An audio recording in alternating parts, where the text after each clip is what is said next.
وَأَنزَلْنَا إِلَيْكَ الْكِتَابَ بِالْحَقِّ مُصَدِّقًا لِمَا بَيْنَ يَدَيْهِ مِنَ الْكِتَابِ وَمُهَيْمِنًا عَلَيْهِ فَاحْكُم بَيْنَهُم بِمَا أَنزَلَ اللَّهُ وَلَا تَتَّبِعْ أَهْوَاءَهُمْ عَمَّا جَاءَكَ مِنَ الْحَقِّ. اور اے پیغمبر، ہم نے تم پر سچی کتاب نازل کی ہے جو اپنے سے پہلی کتابوں کی تصدیق کرتی ہے اور ان سب پر نگہبان ہے، تو جو حکم اللہ نے نازل فرمایا ہے اس کے مطابق ان کے درمیان فیصلہ کرنا، اور حق جو تمہارے پاس آ چکا ہے اس کو چھوڑ کر ان کی خواہشوں کی پیروی نہ کرنا۔ الحمدللہ رب العالمین والصلاة والسلام علی اشرف الانبیاء والمرسلین وعلی آلہ واصحابہ اجمعین۔ اعوذ باللہ من الشیطان الرجیم، بسم اللہ الرحمن الرحیم۔ تو جیسا کہ جو ہمارے ہوسٹ ہیں انہوں نے آپ کے سامنے ٹاپک واضح کر دی اور آپ کو پہلی اسکرین پہ نظر بھی آ رہا ہے۔ یہ ایک ایسا ٹاپک ہے جو ہم اپنی دعوت کے اندر اکثر سنتے آتے ہیں، اور ایک کنفیوژن ہے موجودہ حکمرانوں کے حوالے سے۔ جب ہم ان کے خلاف جدوجہد کی بات کرتے ہیں تو اس میں یہ یعنی ایک اسلامک کانسیپٹ ہے اطاعت کا، جو کہ لوگ کنفیوز کر جاتے ہیں کہ حکمرانوں کی اطاعت جو ہے وہ یعنی کہ جو اسلام نے ہمیں دی ہوئی ہے تو وہ موجودہ حکمرانوں کے اوپر اس کو منطبق کر دیتے ہیں۔ تو اسی حوالے سے آج انشاءاللہ تعالی میں یعنی اس کے مختلف پہلوؤں کو ڈسکس کروں گا، اور یعنی کہ دلائل کے ساتھ انشاءاللہ تعالی اس کو ہم آگے لے کر چلیں گے۔ تو سب سے پہلے تو میں 3 بنیادی کانسیپٹس جو ہیں وہ آپ لوگوں کے سامنے رکھ دوں، جو کہ بیس بنائیں گے اس ڈسکشن کی، اور آگے پھر ہم انشاءاللہ تعالی جو ہے وہ ہم اپنے مدعے کے اوپر آئیں گے۔ پہلا پوائنٹ جو ہمیں یعنی ہم اس چیز کو ڈسکس بھی کرتے ہیں اور اس کو ہم بیس بنائیں گے، وہ یہ ہے کہ اللہ تعالیٰ نے اولو الامر کی اطاعت فرض کی ہے۔ یعنی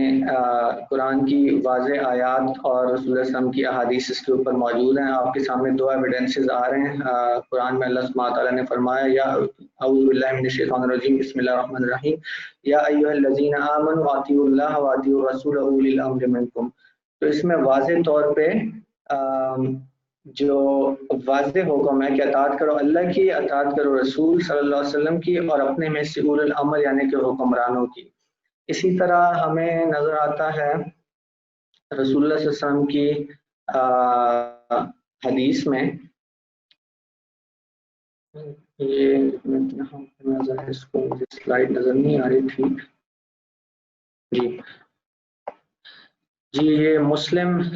نے عمرو ابن العاص سے روایت کیا، اور جو شخص کسی امام کی بیعت کرے تو اسے اپنے ہاتھ کا معاملہ اور دل کا پھل دے دے، یعنی سب کچھ اس کے حوالے کر دے۔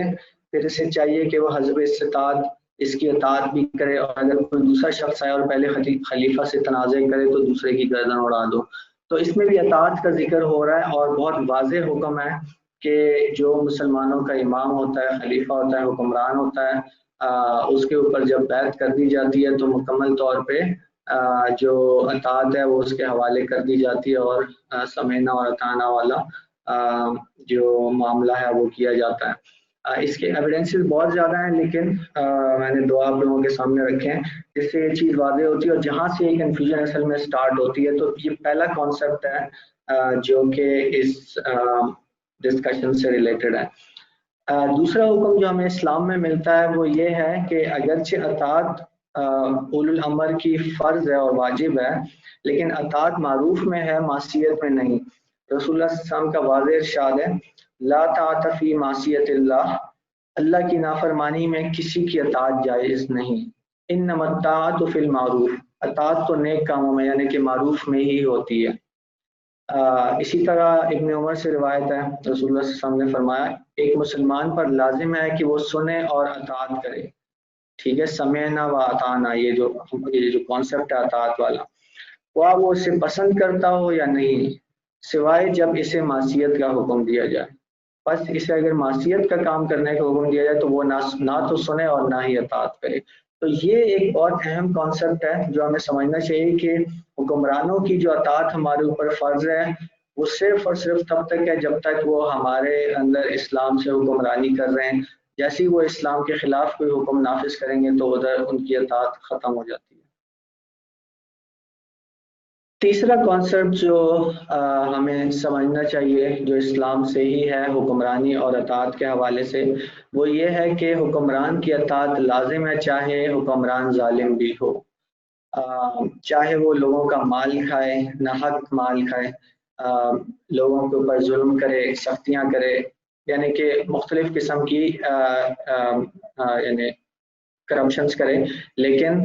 اس وقت تک جب تک کہ وہ اسلام کو نافذ کر رہا ہے اور کفر سے حکمرانی نہیں کر رہا تب تک اس کی اطاعت لازم ہے. اگرچہ ہمیں پتہ ہے کہ ہمیں اس کی اکاؤنٹیبلٹی اور احتساب کرنا لازم ہے، لیکن اکاؤنٹیبلٹی اور احتساب کے دوران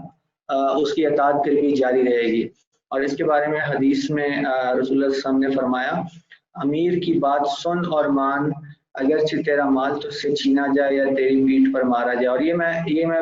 کچھ ایویڈنسز آپ لوگوں کے سامنے رکھ رہا ہوں. اس کے اوپر بہت سارے ایویڈنسز اور موجود ہیں اور آپ سب لوگوں کی نظر سے گزر بھی چکے ہوں گے،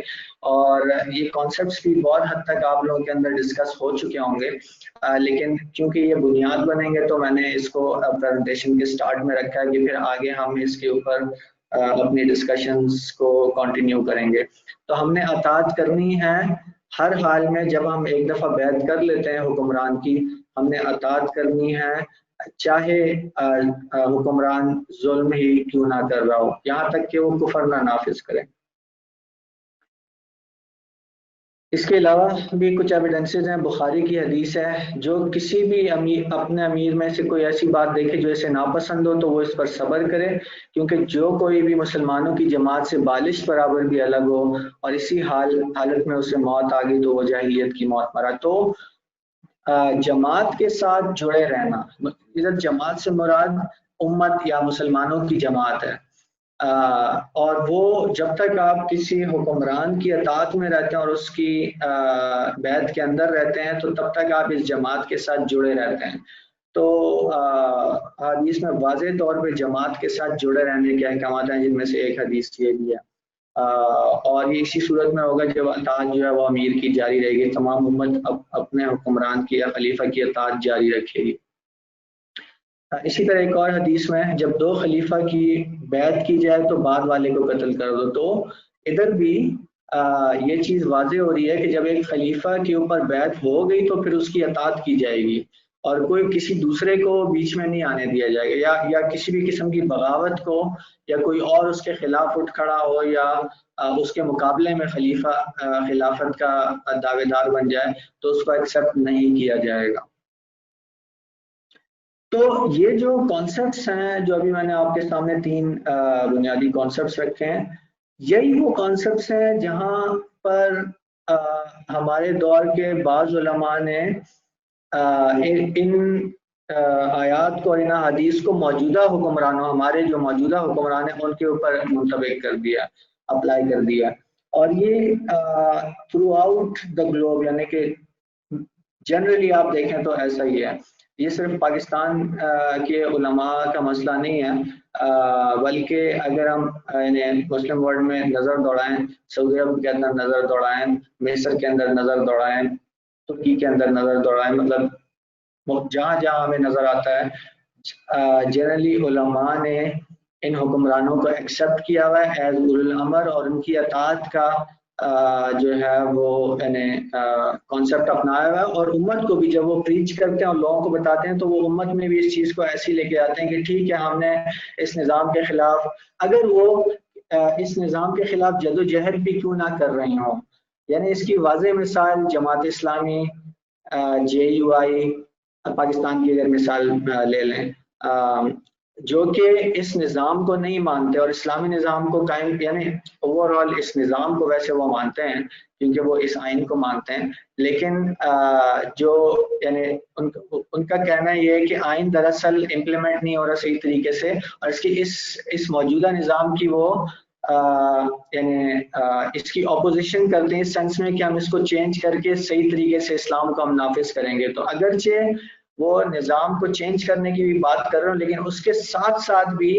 وہ پھر بھی ان حکمرانوں کو ایک ویلڈ حکمران سمجھتے ہیں. ان آیات اور ان حدیث کی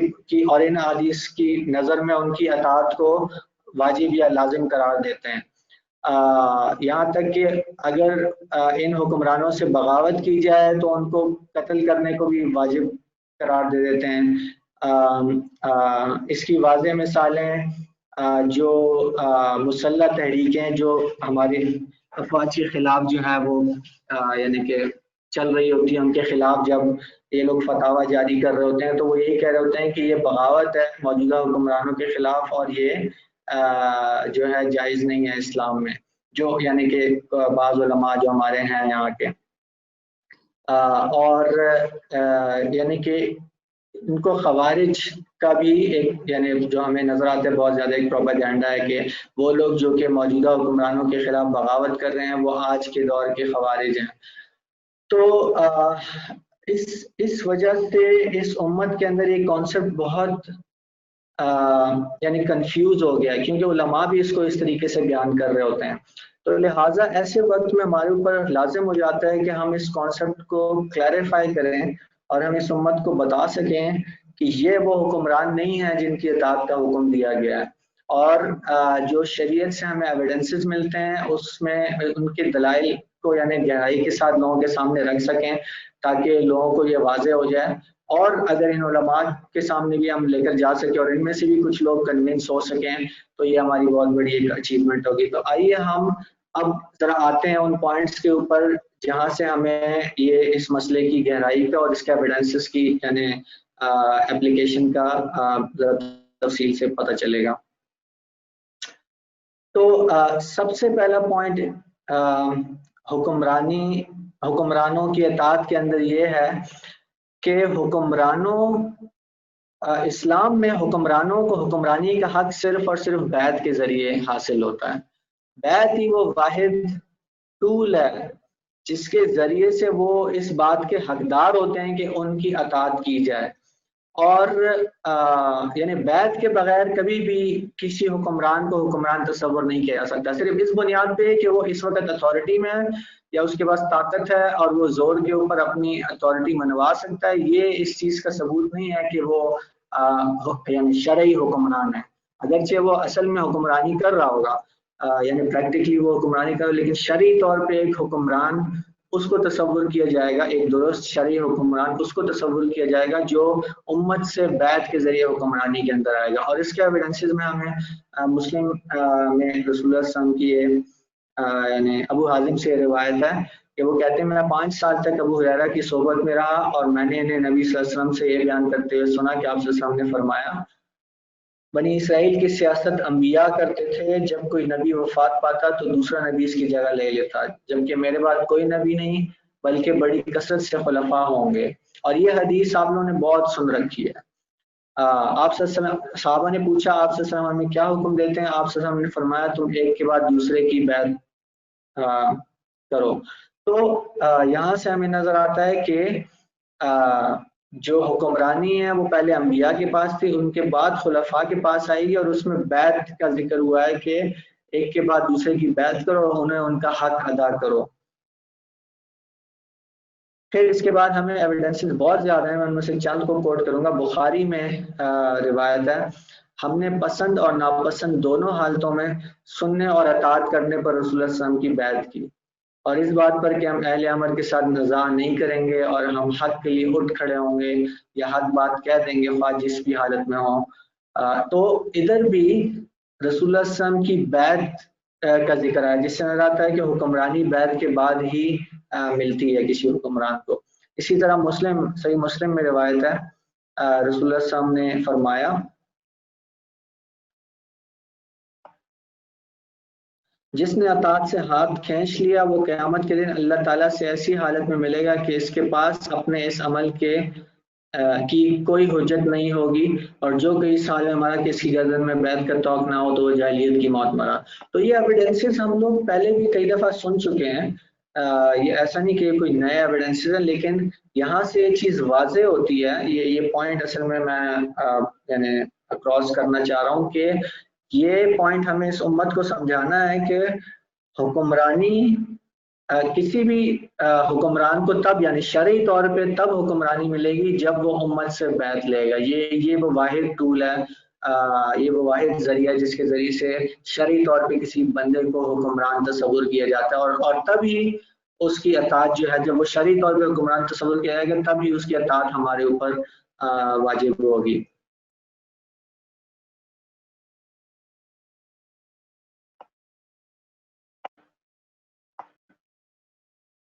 اچھا, پھر کچھ اور ایویڈنسز بھی دیکھ لیتے ہیں. صحیح مسلم میں ہے, آپ سے سامنے فرمایا, اور جو شخص کسی امام کی بیعت کرے تو اسے اپنے ہاتھ کا معاملہ اور دل کا پھل دے دے, یعنی سب کچھ اس کے حوالے کر دے, اور پھر اسے چاہیے کہ وہ حسب استطاعت اس کی اطاعت بھی کرے. تو یہاں پہ بھی خلیفہ کی بیعت کا ذکر ہوا, تو جس سے نظر آتا ہے کہ جتنے بھی ایویڈنسز ہیں جب کسی خلیفہ یا حکمران کا ذکر آتا ہے تو اس کے ساتھ بیعت کا ذکر لازمی آتا ہے. اور یہ چند ایویڈنسز ہیں. لہٰذا مسلمانوں پر حاکم کی حکمرانی بیعت ہی کے ذریعے ثابت ہو سکتی ہے, اور یہ مسلمانوں کی طرف سے محض کسی کو بھی حاکم کو چن لینے سے ثابت نہیں ہوتی. یعنی کہ جنرلی ہمارے معاشرے میں کسی حاکم کو چن لیا تو وہ ویلڈ حکمران یعنی کہ تصور کیا جاتا ہے, یا لیٹ سے کوئی حکمران جو ہے وہ زبردستی یعنی کہ مارشل لا کے ذریعے یا ٹیک اوور کے ذریعے بھی آ جاتا ہے, تو اس کو لیگل یعنی کہ وہ کور دے کے اور بالآخر ایک یعنی کوئی نہ کوئی عہدہ, جیسے لیٹ سے مشرف جب آیا تھا تو چیف ایگزیکٹو کا عہدہ دے دیا گیا, اور اسی طرح پریزیڈنٹ کا عہدہ دے دیا گیا, جس کی وجہ سے لیگلی یعنی اس سسٹم کے اندر لیگلی وہ ایک حکمران مانا جانے لگا. تو ہمیں یہ سمجھنا ہے کہ یہ شرعی طور پہ حکمران نہیں ہے, یہ اس نظام کے مطابق یا اس آئین یا اس قانون کے مطابق تو حکمران ہو سکتا ہے, لیکن یہ شرعی حکمران نہیں, اور جب تک یہ شرعی حکمران نہیں ہوگا تب تک ہمارے اوپر اس کی جو ہے وہ اطاعت لازم نہیں آتی. تو یہ پہلا پوائنٹ تھا ہمارا. اچھا, دوسرے پوائنٹ کے اوپر آتے ہیں. چونکہ پہلے پوائنٹ میں بیعت کا ہی ذکر ہوا کہ بیعت وہ ٹول ہے جس کے ذریعے سے, یا وہ ذریعہ ہے جس کے ذریعے سے ایک حکمران کو وہ یعنی وہ اس اہل ہوتا ہے کہ ہم اس کی اطاعت کریں. تو بیعت کے کو ہمیں ذرا سمجھنا چاہیے کہ بیعت ایکچولی ہے کیا. یہ یعنی خلیفہ کی جو بیعت کی جاتی ہے, یہ آیات یا حدیث ہم نے بہت یعنی کہ سن رکھی ہیں. بیعت ایک کانٹریکٹ ہے, جس طریقے سے اسلام میں دوسرے کانٹریکٹس ہوتے ہیں انہی جیسے, یعنی کہ خرید و فروخت کا یا تجارت کا کانٹریکٹ جیسے ہوتا ہے, جیسے نکاح کا کانٹریکٹ ہوتا ہے, ہائرنگ کا کانٹریکٹ ہوتا ہے. اسلام میں کانٹریکٹس جو ہیں مختلف بہت ساری قسم کے ہیں, تو بیعت بھی ایک ایسا ہی ایک کانٹریکٹ ہے, یہ ہمیں سمجھنا ہے, اور یہ ہمیں آگے بھی امت کو سمجھانا ہے کہ یہ آپ اس کو یعنی گہرائی سے سمجھیں کہ ان حکمرانوں کی اطاعت کب ہمارے اوپر آئے گی. تو وہ بیعت کے ذریعے آئے گی, اور بیعت دراصل ایک کانٹریکٹ ہے. اس کے اگین ایویڈنسز ہیں, لیکن یہ ایک واضح ایویڈنس جو ہمارے سامنے آتا ہے کہ جس میں امام صحیح بخاری میں یعنی کہ یہ آئی روایت کے بچے کی بیعت کے بارے میں ایک روایت آئی. ابو عقیل زہرب اپنے دادا عبداللہ ابن ہشام سے روایت کرتے ہیں کہ انہوں نے نبی صلی اللہ علیہ وسلم کا عہد پایا. ان کی والدہ زینب بنت حمید انہیں رسول اللہ صلی اللہ علیہ وسلم کے پاس لائیں اور آپ صلی اللہ علیہ وسلم سے کہا, اے اللہ کے رسول صلی اللہ علیہ وسلم اس سے بیعت لیجئے. اب یہ اس وقت یعنی بالغ نہیں تھے اور کم عمری کے اندر تھے. تو آپ صلی اللہ علیہ وسلم نے فرمایا ہوا صغیر فمسح رأسہ ودعا لہ, یہ ابھی چھوٹا ہے یعنی ابھی نابالغ ہے, اور آپ صلی اللہ علیہ وسلم نے اس کے سر پر دست مبارک پھیرا اور اس کے لیے دعا فرمائی. تو یعنی یہ سمجھنے والوں کے یہ ایک ایویڈنس ہے کہ کانٹریکٹس جو ہوتے ہیں ان کے اندر یعنی ایک اس کی ایک کنڈیشن یہ ہوتی ہے کہ وہ بالغ پارٹیز کے کانٹریکٹس میں عام طور سے دو یا دو سے زیادہ پارٹیز کے درمیان ہی کانٹریکٹس ہو سکتا ہے. تو اس کے اندر یہ ایک شرط ہے کہ وہ بالغ پارٹیز کے درمیان ہی ہو سکتی ہے, اور نابالغ بندہ جو ہے وہ کانٹریکٹ نہیں کر سکتا. تو رسول اللہ صلی اللہ علیہ وسلم کا ایک بچے سے بیعت نہ لینا اور اس سے انکار کرنا اس بات کی دلیل بن جاتا ہے کہ بیعت بھی دراصل ایک کانٹریکٹ ہے. اور شاید ایک عام بندہ جب اس حدیث کو پڑھے گا تو وہ یعنی اتنی گہرائی سے اس چیز کو نہیں سمجھ پائے گا, لیکن obviously اس کے اندر یعنی فقہ کی نالج ریکوائرڈ اور ہمیں ایکسپلین کرنے کی ضرورت ہے لوگوں کو کہ اس سے یہ چیز یہ انڈیکیشن ملتی ہے اس دلیل سے کہ بیعت ایک کانٹریکٹ تھا، لہٰذا رسول اللہ صلی اللہ علیہ وسلم نے اس بچے کی جو بیعت ہے وہ نہیں لی لیا کیونکہ وہ کانٹریکٹ کرنے کا اہل ہی نہیں تھا نابالغ ہونے کی وجہ سے۔ اچھا، پھر یہ جو کانٹریکٹ ہوتا ہے اس کے 3 ارکان ہیں یا 3 شرائط آپ کہہ لیں، یعنی یہ ایک کانٹریکٹ ہے، اس کے اندر 3 چیزوں کا ہونا ضروری ہے۔ نمبر 1، کانٹریکٹ کی 2 پارٹیز کا ہونا، جس کے اندر ایک پارٹی امت ہے اور دوسری پارٹی وہ حکمران ہے، اور ان 2 پارٹیز کے درمیان یہ کانٹریکٹ ہو رہا ہوتا ہے۔ ابھی میں تفصیل کے اندر آؤں گا یہ تینوں پوائنٹس کے شرح میں ان تینوں کو کیسے ایکسپلین کیا گیا، اس کی تفصیل کیا ہے۔ تو پہلی شرط ہے 2 پارٹیز کا ہونا، دوسری شرط ہے کس سبجیکٹ میٹر کے اوپر، کس چیز کے اوپر یہ کانٹریکٹ ہو رہا ہے۔ یہ تمام کانٹریکٹس کے اندر جنرلی یہ شرائط ہوتی ہیں۔ ایون اگر آپ اکنامک سسٹم کی بک میں دیکھیں، آپ یعنی اس میں 5 کمپنیز کا ایک چیپٹر ہے، ذکر ہوا ہے کہ اسلام نے جو 5 کمپنیز الاؤ کی ہوئی ہیں، اس کے اندر بھی چونکہ وہ بھی ایک کانٹریکٹ ہوتا ہے تو اس کی شرائط بھی ایسی ہیں کہ اس کے اندر بھی پارٹیز ہوتی ہیں، سبجیکٹ میٹر ہوتا ہے اور اس میں کچھ اور بھی شرائط موجود ہیں۔ جہاں تک بیعت کے کانٹریکٹ کی ہم بات کرتے ہیں تو اس کے اندر یہ 3 چیزوں کا پایا جانا ضروری ہے۔ نمبر 1، دونوں پارٹیز کا ہونا یعنی امت اور حکمران۔ نمبر 2، جس چیز یا جس سبجیکٹ میٹر کے اوپر وہ کانٹریکٹ ہو رہا ہے اور وہ صرف ایک ہی ہے یعنی کہ اسلام کا نفاذ، قرآن و سنت کو نافذ کرنا ریاست کے اندر، یہی وہ سبجیکٹ میٹر ہے جس کے اوپر یہ کانٹریکٹ ہو رہا ہوتا ہے۔ اور نمبر 3 وہ ٹیکسٹ ہے جو اس کانٹریکٹ کا ہوتا ہے اور جس کے اندر آفر اینڈ ایکسیپٹنس ہوتی ہے، اصل میں وہ ٹیکسٹ بھی ہونا ضروری ہے اس کانٹریکٹ کے اندر۔ تو اب آئیے ذرا ان تینوں کے اوپر تھوڑی سی بات کر لیتے ہیں۔ تو پہلا جو شرط ہے یا پہلا جو رکن ہے اس کانٹریکٹ کا وہ یہ 2 پارٹیز ہیں یعنی کہ امت اور حکمران، ان دونوں کے اندر ایک کانٹریکٹ ہوتا ہے۔ تو اس میں جو اہم کانسیپٹ ہے وہ یہ ہے کہ اسلام نافذ کرنے کی اتھارٹی دراصل امت کو حاصل ہے۔ یہ ایک اہم پوائنٹ ہے، یعنی دراصل یعنی یہ جو رسپانسبلٹی ہے اصل میں یہ اللہ سبحانہ تعالیٰ نے اس امت کے اوپر ڈالی ہے، اور یہ اتھارٹی بھی نافذ کرنے کی اصلاً اس امت کو حاصل ہے، اور یہ امت اس کانٹریکٹ کے ذریعے سے اپنی یہ اتھارٹی اور اپنی یہ رسپانسبلٹی ایک حکمران کو ٹرانسفر کر دیتی ہے۔ تو یہ بہت ایک اہم کانسیپٹ ہے جو کہ ہم نے اپنی بکس میں بھی اس کو مینشن کیا ہوا ہے، اور جتنے بھی دلائل آتے ہیں اس میں امت کو یہ رسپانسبلٹی دی گئی ہے اس دین کے نفاذ کی اور اسلام کو نافذ کرنے کی، جو کہ وہ ٹرانسفر کر دیتی ہے اس کانٹریکٹ کے نتیجے میں جو بیعت کا کانٹریکٹ ہوتا ہے۔ جیسے یہ بیعت کی جاتی ہے تو وہ اتھارٹی ٹرانسفر ہو جاتی ہے خلیفہ کے پاس، اور پھر اس نے وہ اسلام کا نفاذ امت کے بہاف کے اوپر یہ کرنا ہوتا ہے۔ اب امت یہ جو اتھارٹی ٹرانسفر کرتی ہے اس میں میتھڈالوجی یعنی جو سٹائل ہے وہ ڈفرینٹ ہو سکتے ہیں، لیکن جو کانسیپٹ ہے وہ یہ ہے کہ یعنی جو انڈر لائن کانسیپٹ اور پرنسپل ہے وہ یہ ہے کہ امت اپنی مرضی سے یہ اختیار دے گی کسی بھی حکمران کو۔ اب اس میں سٹائلز مختلف یوز ہو سکتے ہیں، اور ہم نے بھی ایک سٹائل کو اڈاپٹ کیا ہے، ایک طریقہ کار کو اڈاپٹ کیا ہے کہ امت کیسے کرے گی۔ ہمارا جو الیکشن کا پورا ایک پروسیس ہے جو ہم نے اپنے اجہزہ والی بک میں دیا ہوا ہے، تو چاہے وہ ڈائریکٹلی یعنی کہ الیکشنز کے ذریعے ہو ٹرانسفر کی جائے، چاہے وہ اہل حل و عقد کے ذریعے ہو، چاہے وہ ان کے اور کوئی ریپرزنٹیٹیوز ہیں ان کے ذریعے ہو، لیکن یہ جو اتھارٹی ہے یہ اس امت کی کانسنٹ کے ذریعے ان کے اختیار سے اور ان کی مرضی سے خلیفہ کو جانا ضروری ہے۔ یہ ایک اہم چیز ہے جو کہ ہمیں سمجھنی چاہیے۔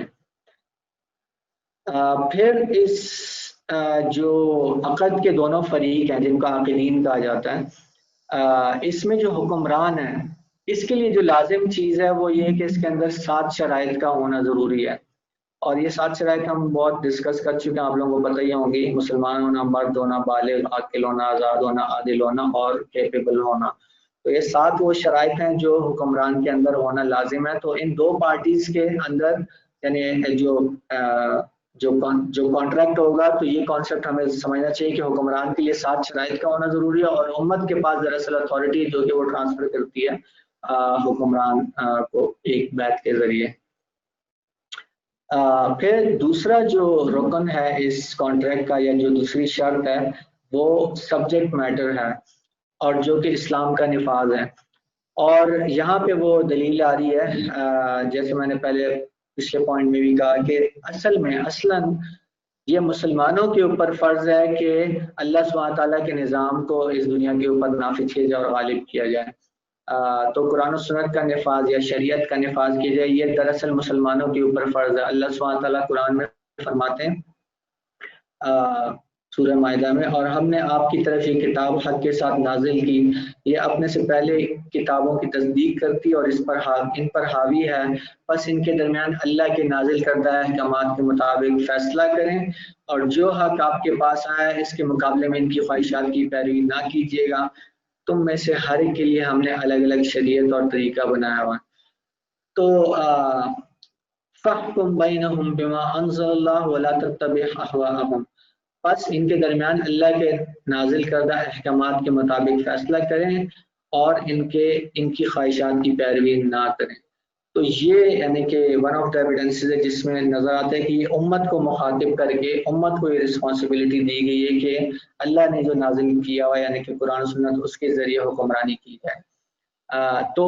اسلام کا نفاذ یا شریعت کا نفاذ یہ سبجیکٹ میٹر ہے اس کانٹریکٹ کا، اور یعنی کہ یہ اس کی ایک مین دلیل تھی. پھر یعنی ہمارے پاس اور بھی آیات ہیں، اور یہ ہم نے سب سن رکھی ہے. وَمَن لَّمْ يَحْكُم بِمَا أَنزَلَ اللَّهُ فَأُولَٰئِكَ هُمُ الْكَافِرُونَ فَأُولَٰئِكَ هُمُ الظَّالِمُونَ فَأُولَٰئِكَ هُمُ الْفَاسِقُونَ. تو یہ تمام آیات اور اس کے علاوہ اور بے تحاشا ایویڈنسز ہیں جس میں امت کے اوپر یہ رسپانسبلٹی آتی ہے کہ اسلام کو نافذ کیا جائے اس دنیا کے اوپر. تو یہی سبجیکٹ میٹر ہے اس کانٹریکٹ کا، جو کہ یہ امت اپنی اس ذمہ داری کو بیعت کے ذریعے خلیفہ کے اوپر ٹرانسفر کر رہی ہوتی ہے. تیسرا جو اس کانٹریکٹ کا رکن ہے اور جو اہم یعنی ایک چیز ہے جو لازم ہونی چاہیے اس کے اندر، وہ اس کانٹریکٹ کے الفاظ ہیں. اور وہ یعنی دراصل یہ کانٹریکٹ ایک آفر اینڈ ایکسیپٹنس یعنی اس کے اندر ہونی ضروری ہے، ایجاب و قبول جس کو ہم کہتے ہیں، جس طریقے سے باقی کانٹریکٹس کے اندر بھی ہوتا ہے. یہ ایجاب و قبول نکاح کے کانٹریکٹ میں بھی ہوتا ہے، جس کے اندر آفر جو ہے وہ لڑکی کی طرف سے کی جاتی ہے اور لڑکا اس کو قبول کرتا ہے. اسی طرح آپ کوئی چیز یعنی ٹریڈنگ کے اندر کوئی اکنامک کانٹریکٹ ہے تو اس کے اندر بھی لیٹ سے آپ ایک چیز پرچیز کر رہے ہیں تو آپ ایک آفر دیتے ہیں دکاندار کو، اس لیٹ سے آپ دکان سے ایک چیز پرچیز کر رہے ہیں تو یہ ایک اکنامک ٹرانزیکشن ہے، اس کے اندر ایک آفر ہوتی ہے اور پھر اس کی طرف سے ایکسیپٹنس ہوتی ہے. اسی طرح اگر آپ ایک پارٹنرشپ یا ایک کمپنی بنا رہے ہیں اس کے اندر لیٹ سے 2 پارٹنرز ہیں تو ایک کی طرف سے آفر کا آنا اور دوسرے کا اس کا ایکسیپٹ کرنا یہ لازم ہے. اور سملرلی یہاں پہ جو بیعت ہو رہی ہے اس کے اندر بھی ایجاب اور قبول کا ہونا ضروری ہے. تو جس طریقے سے یہ باقی کانٹریکٹس کے اندر یعنی مخصوص الفاظ کا ہونا ضروری ہے جس سے وہ واضح ہو وہ سبجیکٹ میٹر، یعنی کہ اس میں کوئی ایمبیگوٹی نہیں ہونی چاہیے. جو ٹیکسٹ ہوتا ہے کانٹریکٹ کا کسی بھی کانٹریکٹ میں یہ لازم آتا ہے، اور اسی طرح اس کانٹریکٹ میں بھی آتا ہے جو خلیفہ کی بیعت کا کانٹریکٹ ہے کہ وہ الفاظ واضح ہوں، اس میں یعنی یہ بتایا جا رہا ہو کہ ہم آپ کی یعنی ہم آپ کو بیعت دیتے ہیں اس چیز کے اوپر کہ آپ نے اسلام کو ہمارے اوپر نافذ کرنا ہے اور اس کے بدلے ہم آپ کی اطاعت کریں گے. تو یہ یعنی ایک اور یعنی یہ آفر دی جاتی ہے امت کی طرف سے یا ان کے اہل حل و عقد کی طرف سے یا ان کے ریپرزینٹیٹیوز کی طرف سے جو کہ بیعت انعقاد کریں گے انیشلی، اور پھر بعد میں تو سب لوگ بیعت اطاعت ہی کریں گے. تو یہ آفر ہوتی ہے ان کی طرف سے اور خلیفہ اس کو ایکسیپٹ کرتا ہے پھر جس کے نتیجے میں وہ بیعت جو ہے وہ کمپلیٹ ہوتی ہے. تو اس کے الفاظ جو ہیں وہ کچھ اس طرح کے ہو سکتے ہیں کہ ہم نے آپ کی بیعت کی ہے تاکہ آپ کتاب اللہ اور سنت رسول اللہ صلی اللہ علیہ وسلم کے ذریعے ہمارے اوپر حکومت کریں اور ہمارے اوپر خوشی اور ناگواری، تنگی اور فراخی کے حالات میں اور کسی دوسرے کو ہمارے اوپر ترجیح دینے کی صورت میں بھی آپ کی بات سننا اور ماننا واجب ہے۔ تو یعنی اس میں رائٹس اور اوبلیگیشنز ایک دوسرے کے اوپر ڈالی جا رہی ہے۔ یہ واضح الفاظ ہیں بالکل، یعنی یہ لازمی ہے کہ یہ ایگزیکٹ جملہ اسی طرح کہا جائے، یہ ایک ایگزامپل ہے واضح الفاظ کا جس کے اندر یہ ایجاب و قبول واضح طور پہ ہو رہا ہے اور سبجیکٹ میٹر بالکل واضح کیا جا رہا ہے کہ ہم آپ کی بیعت کر رہے ہیں جس کے نتیجے میں آپ کتاب اللہ اور سنت رسول یعنی کہ اسلام کے ذریعے ہمارے اوپر حکومت کریں گے اور اس کے بدلے ہم آپ کی اطاعت کریں گے، آپ کی بات مانیں گے، چاہے تنگی ہو، فراخی ہو، چاہے آپ دوسروں کے اوپر ترجیح بھی دے رہے ہوں، چاہے آپ ظلم بھی کر رہے ہوں، جو بھی کر رہا ہوں، لیکن ہم نے آپ کو آپ کی اطاعت کرنی ہے، سوائے اس کے کہ آپ کو فرض جو ہے وہ نافذ کریں جس میں اطاعت کرنی نہیں ہوگی۔ اور وہ کانسیپٹ پہلے ڈسکس ہو گیا کہ معصیت کے اندر اطاعت نہیں ہوگی۔ تو یہ آفر جو ہے وہ یہ جو الفاظ آپ کے سامنے آ بھی رہے ہوں گے اسکرین کے اوپر، یہ امت کی طرف سے یا ان کے ریپرزینٹیٹیوز کی طرف سے یہ آفر دی جاتی ہے اور حاکم جو ہے اس کو ایکسیپٹ کرتا ہے، اور یہ بھی ایک لازم چیز ہے جو کہ کانٹریکٹ کے اندر ہونا ضروری ہے، جس کے نتیجے میں وہ ایک شرعی حکمران بنتا ہے اور پھر اس کی اطاعت لازم بنتی ہے۔ اچھا جی، تو یہ یعنی جسٹ ٹو ریکیپ، وہ جو تین چیزیں اس کانٹریکٹ کے اندر لازم تھیں، ایک دو پارٹیز کا ہونا یعنی کہ امت اور حکمران کا ہونا، یہ ضرور ہے، جس کو عاقدین یعنی عقد کانٹریکٹ کو کہا جاتا ہے، عاقدین وہ پارٹیز جو کہ وہ کانٹریکٹ کر رہی ہیں۔ نمبر دو معقود علیہ یعنی کہ سبجیکٹ میٹر، جس چیز کے اوپر وہ کانٹریکٹ کیا جا رہا ہے اور وہ اسلام کا نفاذ ہے یا قرآن و سنت کا نفاذ ہے۔ اور نمبر تین جو اس کانٹریکٹ کے الفاظ ہیں وہ بالکل واضح ہونا اور اس کے اندر آفر اور ایکسیپٹنس کا ہونا ضروری ہے۔ یہ وہ ارکان ہیں یا شرائط ہیں جن کا ہونا ضروری ہے اور جس کے نتیجے میں دراصل یہ ایک ویلڈ بیعت ہوگی، اور اگر یہ ایک ویلڈ بیعت ہوگی تب ہی اس کو درست حکمران تصور کیا جائے گا اور اس کی حکمرانی ثابت ہو جائے گی، شرعی طور پہ ثابت ہو جائے گی، اور اس کے نتیجے میں ہمارے اوپر یا امت اوورآل ساری امت کے اوپر اس کی اطاعت جو ہے وہ لازم قرار پائی جائے گی۔ تو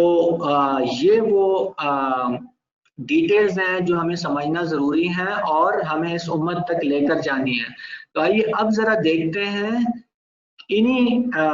جو پوائنٹس جو ہم نے پہلے ڈسکس کیے اس کی روشنی میں کہ وہ کون سی چار وجوہات ہیں جس کی بنا پر موجودہ حکمرانوں کی اطاعت لازم نہیں آتی۔ تو نمبر ایک،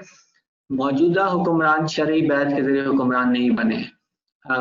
جو ہمارے حکمران جتنے بھی یعنی چاہے ہماری ڈکٹیٹرشپس موجود ہیں یا جس کو کنگ یعنی مختلف ملکوں میں کنگ شپس موجود ہیں، وہاں مسلم ممالک جو ہیں جیسے کہ سعودی عرب وغیرہ، یا چاہے وہاں پر فوجی حکمران جو ہیں وہ ڈکٹیٹرز کی صورت میں بیٹھے ہوئے ہیں، یا چاہے وہاں پر ڈیموکریسیز ہیں،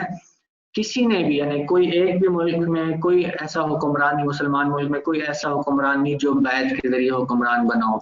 بلکہ وہ ملٹیپل یعنی طریقوں سے، کوئی طاقت کے زور کے اوپر حکمران بنے ہوئے ہیں اور کچھ ایک الیکشنیئرنگ کے ذریعے حکمران بنے ہیں جن کو موسٹلی مینیپولیٹ کیا جاتا ہے، جیسے کہ پاکستان کی مثال ہے۔ تو یعنی وہ حکمران دراصل اسٹیبلشمنٹ پہلے سے چن چکی ہوتی ہے اور ایک فیک الیکشن کہہ لیں یا ایک لوگوں کو دکھانے کے لیے ایک الیکشن کرا کے جس کو انجینئر کیا جاتا ہے اور ان حکمرانوں کو سامنے لایا جاتا ہے، اور اس کے اندر لیٹ سے اگر ہم یہ بھی کہہ دیں کہ وہ اس نظام کے تحت درست طریقے سے الیکشنز ہوئے اور لوگوں کی کانسنٹ کے ذریعے وہ آ بھی جائیں، پھر بھی اس کے اندر شرعی بیعت کے وہ جو دوسرے کمپوننٹس ہیں وہ موجود نہیں ہیں۔ مثلا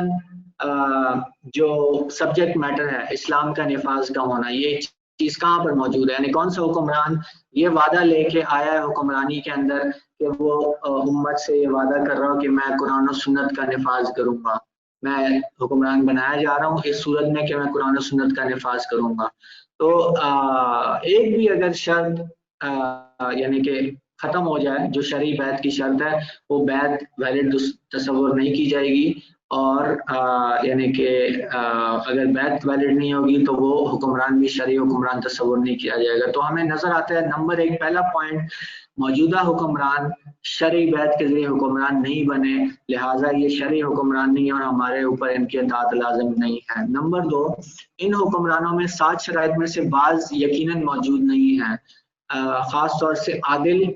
ہونا یہ ایک شرط ہے، اور ہمیں پتہ ہے کہ عادل ہونے سے یہ مراد ہے کہ وہ کھلم کھلا فسق نہ کر رہا ہو، یعنی کھلم کھلا کوئی حرام کام نہ کر رہا ہو، فاسق نہ ہو، جبکہ ہمیں واضح طور پر پتہ ہے کہ ہمارے حکمران کھلم کھلا فاسق ہیں، اور ان کا فسق ظاہر ہے، یعنی کہ یعنی یہ کوئی چھپی ہوئی بات نہیں ہے کہ جس کو ہمیں پروف کرنے کی ضرورت ہو۔ ان کی کرپشنز اور ان کا یعنی کہ جو حرام کاموں کے اندر پڑنا، حرام کو نافذ کرنا، یعنی یہ سب چیزیں واضح ہیں۔ اسی طرح ان کا آزاد یعنی حکمرانوں جو خلیفہ کی شرائط 7 شرائط ان میں سے ایک آزاد ہونا بھی ہے، جبکہ ان حکمرانوں کے بارے میں ہم اچھی طرح جانتے ہیں کہ ہمارے حکمران اصل میں وہ استعماری ریاستوں کے غلام ہیں، اور یہ اپنے ارادے کے مالک نہیں ہیں، یہ خود مختار نہیں ہیں، خود فیصلے نہیں لیتے بلکہ ڈکٹیشنز کے اوپر حکمرانی کر رہے ہوتے ہیں۔ اسی طرح کچھ ممالک میں ضرور حکمرانوں کا کفر جو ہے وہ واضح ہے، یعنی کہ یہ ہم نہیں کہیں گے، ہم کفر کا فتویٰ نہیں لگائیں گے اوورآل تمام مسلم حکمرانوں کے اوپر، لیکن کچھ جگہوں پر ہم یہ کہہ سکتے ہیں کہ یا کچھ کیسز میں یا ہسٹوریکلی کچھ ایسے ہمارے پاس ایگزامپلز ہیں کہ جہاں پر ہم یہ بھی کہہ سکتے ہیں کہ وہ ایون مسلمان بھی نہیں ہیں۔ تو کم از کم 7 شرائط میں سے بعض ایسی ضرور ہیں جو کہ وہ ان کے اندر موجود نہیں ہے، لہٰذا یہ بھی ایک وجہ ہے کہ یہ شرعی حکمران نہیں ہو سکتے، کیونکہ یہ 7 شرائط کا ہونا لازم ہے، اور اگر یہ شرعی حکمران نہیں تو ہمارے اوپر ان کی اطاعت بالکل لازم نہیں ہے۔ اب یہ تمام پوائنٹس جو یہاں ڈسکس ہو رہے ہیں یہ ان علماء تک بھی لے کر جائے جا سکتے ہیں یا ان لوگوں تک جو کنفیوز ہیں ان کانسیپٹس کے اندر، اور ہمارے معاشرے میں بہت بڑی تعداد ہے جو کہ کنفیوز ہے اس کانسیپٹ کے اوپر۔ اسی طرح تیسری وجہ کہ یہ حکمران اسلام کو نافذ نہیں کرتے، کتاب و سنت سے فیصلے نہیں کر رہے بلکہ کفر کے ذریعے حکمرانی کر رہے ہیں۔ تو یعنی بالکل واضح ہے، یہ پوری دنیا میں جتنے مسلم حکمران ہیں چاہے وہ حکمرانی کا نظام چلا رہے ہوں تو وہ کفر کے اوپر مبنی ہیں، چاہے وہ جمہوریتیں ہوں یا ڈکٹیٹرشپس ہوں، اسی طرح اپنی خارجہ پالیسیز، اپنے خارجی نظام، داخلی نظام، معاشی نظام، یعنی غرض کے ریاست میں جتنے بھی نظام چلائے جا رہے ہیں وہ یعنی جنرلی کفر کے اوپر مبنی ہیں۔ اگر کچھ ملکوں میں کوئی تھوڑی بہت اسلام کو امپلیمنٹ کیا بھی جا رہا ہے تو بہت ہی جزوی طریقے سے، شاید لیٹ سے کورٹس کے اندر کچھ سزائیں جو ہے وہ دی جا رہی ہیں، تو لیٹ سے سعودی عرب کے اندر شاید یا صومالیہ کے اندر یا کچھ جگہوں پہ ایسی کچھ یعنی جس کو کہتے ہیں نا بہت پارشل قسم کا، لیکن اسلام اوور آل نافذ نہیں ہو رہا، اور یہی تو وہ سبجیکٹ میٹر ہے جس کے اوپر وہ بیعت کی جاتی ہے۔ تو اگر یہ سبجیکٹ میٹر ہی غائب ہے تو پھر حکمران یعنی شرعی حکمران کہاں سے بنا ہے ایک شخص،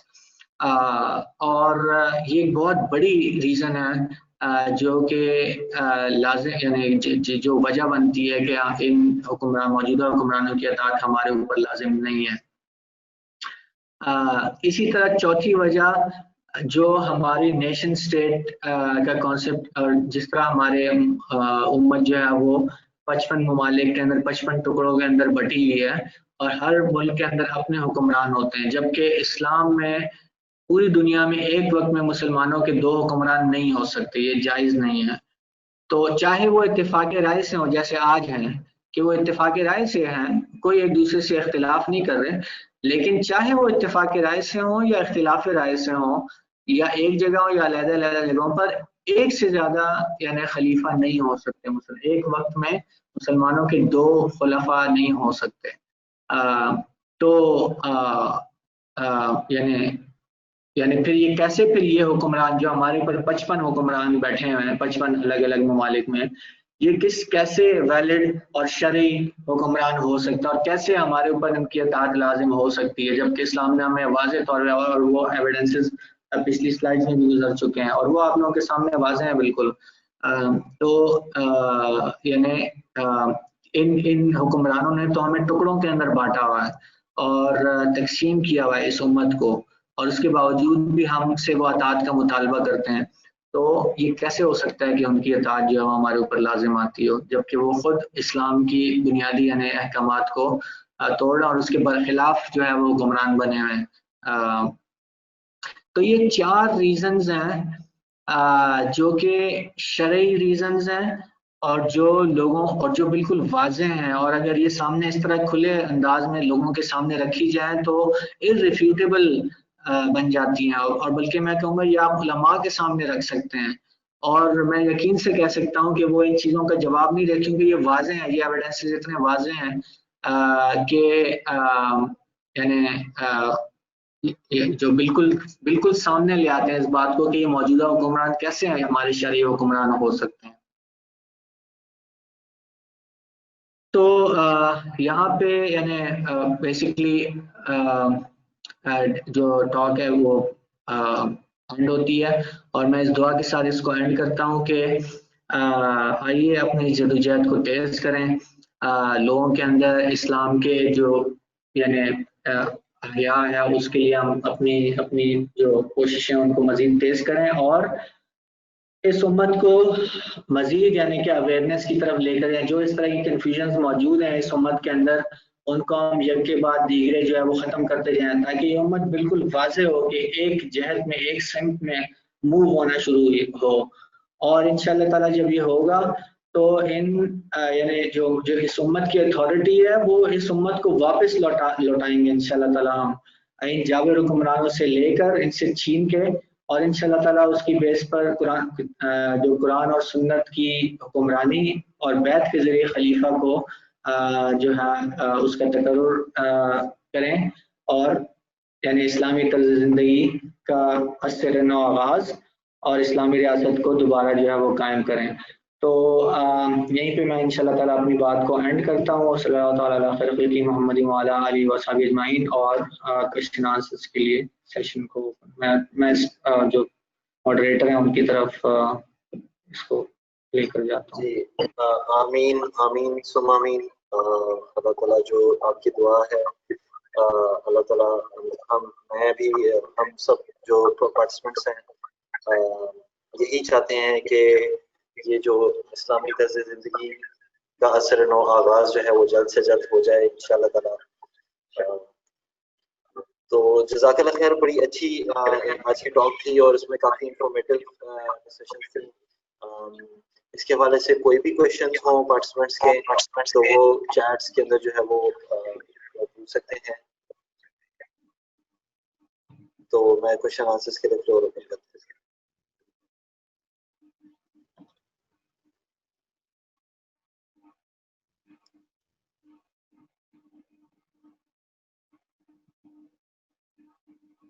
اچھا، یہ میرے پاس ایک آیا ہوا ہے کوشچن ڈائریکٹ، میں آپ کو پڑھ کے سنا دیتا ہوں بھائی۔ جی لکھا ہے کہ السلام علیکم، آپ کی بات سے اتفاق کرتا ہوں، مگر اگر میں موجودہ حکمرانوں کی اطاعت نہیں کروں گا تو یہ مجھے باغی نہیں بنائیں گے؟ خلافت کیسے آئے گی جب جماعت اسلامی ہی نہیں جتنی کبھی، جب اسٹیبلشمنٹ موجود ہے، میں خلافت کے لیے کیا کر سکتا ہوں؟ اچھا دیکھیں، جب ہم یہ کہتے ہیں کہ ان حکمرانوں کی اطاعت لازم نہیں ہے، اس سے یہ مراد نہیں ہے کہ ہم ان کے خلاف کوئی مسلح جدوجہد سٹارٹ کر دیں گے۔ اس سے مراد یہ ہے کہ ہم دراصل ایک انٹلیکچوئل اور پولیٹیکل سٹرگل کریں گے ان حکمرانوں کے خلاف، تاکہ ان حکمرانوں سے یہ اتھارٹی چھین کے واپس اس امت کو دی جا سکے اور اسلامی ریاست کا آغاز کیا جا سکے اور اس کو نافذ کیا جا سکے۔ تو یعنی میں نے بیچ میں اگرچہ ایک مثال دے دی تھی مسلح جو گروہ ہیں جو کہ ہماری اس موجودہ حکمرانوں اور اس ریاست کے خلاف لڑ لیں، تو ان کو اکثر یعنی شن کیا جاتا ہے، اور ہماری جو علماء ہیں وہ کہتے ہیں کہ جی یہ حکمران ہمارے ویلڈ حکمران ہیں، ان کی ہمیں اطاعت کرنی ہوگی، تو شاید اس سے یہ جیسے چلا گیا ہوگا۔ لیکن جو ہمارا مقصد ہے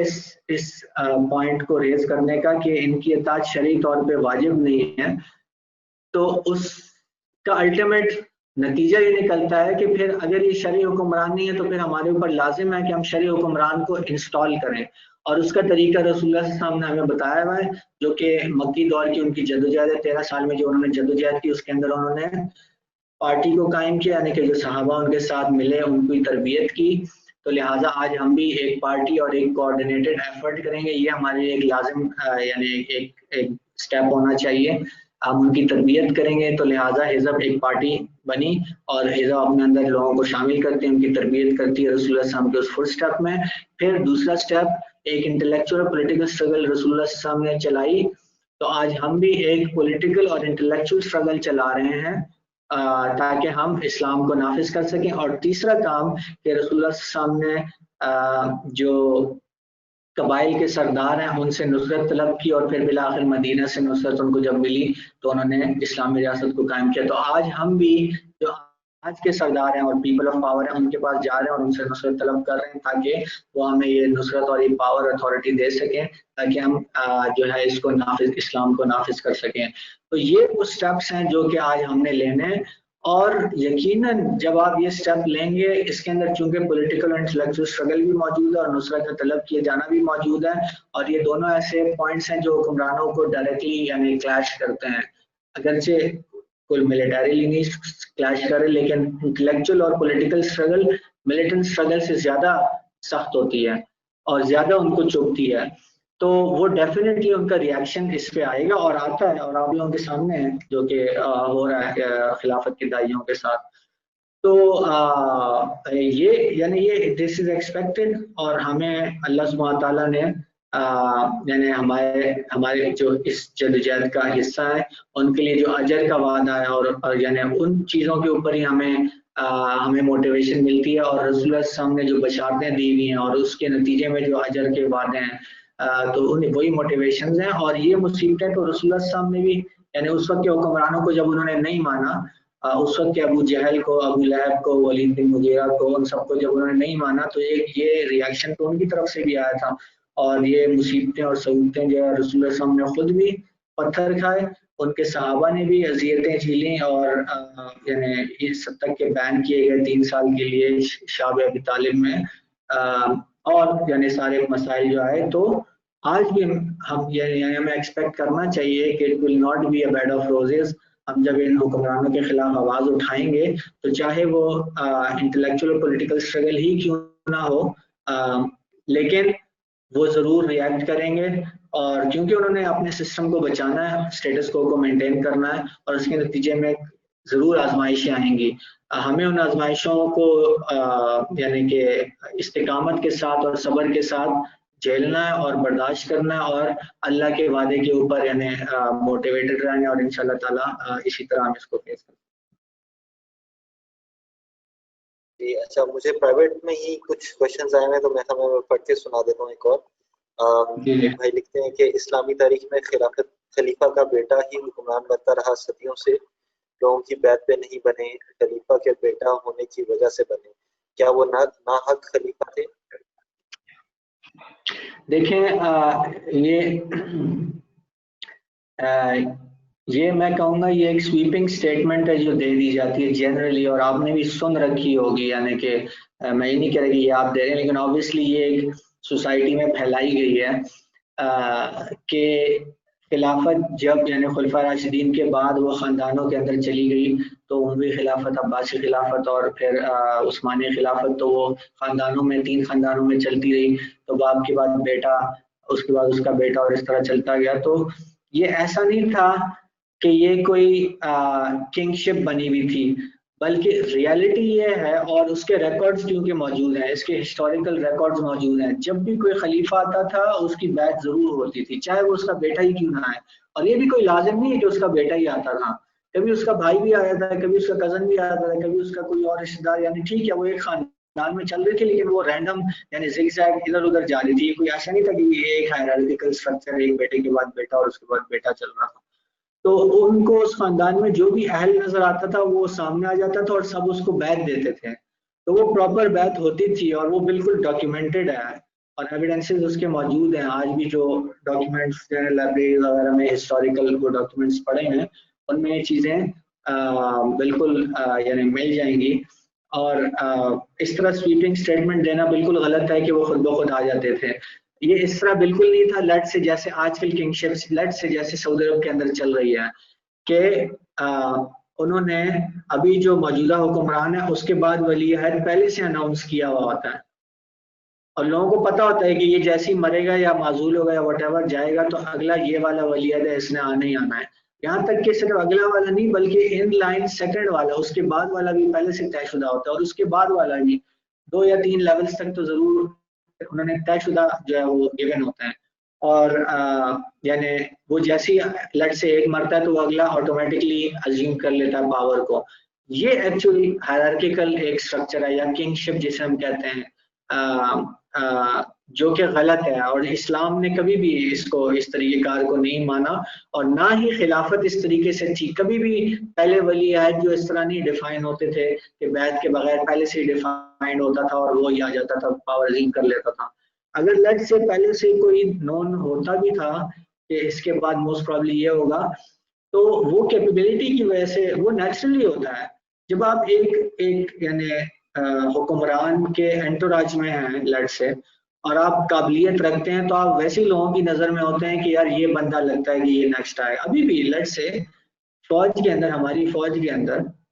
جو چیف آف آرمی سٹاف ہوتا ہے اس کے نیچے جو چند لوگ ان لائن ہوتے ہیں وہ لوگوں کو نظر آ رہا ہوتا ہے کہ یار یہ 3-4 وٹ ایور یہ بندے ہیں جو نظر آ رہے ہیں کیونکہ وہ اپنی کیپیبلٹی یا اس لحاظ سے لوگوں کو نظر آ جاتا ہے کہ یہ لوگ بالکل چانس ہے ان کا آگے آنے کا. لیکن اس کا یہ مطلب نہیں ہوتا کہ کوئی ایک گیون ہوتا ہے.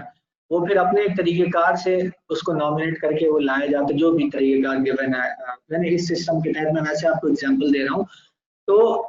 خلافت میں بھی یہ ایک نیچرل ایک ہیومن سسٹم ہے. ایسا ہوگا خلیفہ کا جو انٹوراج ہوگا اس کے جو وزیر ہوں گے اس کے جو معاونین ہوں گے اس کے جو دوسرے لوگ ہوں گے ان میں ہو سکتا ہے ان میں ان کے رشتے دار بھی ہوں لٹ سے.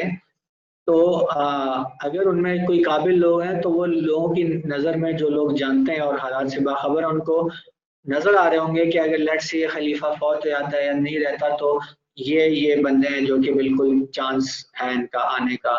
کیونکہ وہ اس لیول کی قابلیت رکھتے ہیں خلیفہ بننے کی. تو یہ نیچرلی ہوتا ہے اور یہ یعنی اس میں کوئی مسئلہ نہیں. یہاں جب تک کہ بیعت کا طریقہ کار نافذ ہو جو کہ پہلے بھی تھا اور انشاءاللہ تعالیٰ آگے کے لیے تو ہم نے کانسٹیٹیوشن لکھ دیا ہے. پہلے اگر کچھ غلطیاں ہوئی بھی ہیں دیکھیں ہم اس کو یہاں ڈیفینڈ بھی نہیں کریں گے. اگرچہ شرعی طور پہ صحیح یعنی کہ شرعی طور پہ درست بیعتیں ہوئی ہیں لیکن اس پروسیس کو بہت ریفائن کیا جا سکتا ہے. تو الحمدللہ ہم نے ہسٹوریکلی جو یعنی غلطیاں ہوئی ہیں یا کئی کچھ جگہوں پہ پولیٹیکل مسٹیکس ہوئی ہیں وہاں سے لرن کیا اور ہم نے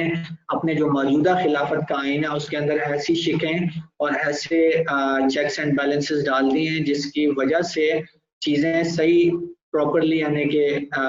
پروسیسز ڈیفائن ہو گئے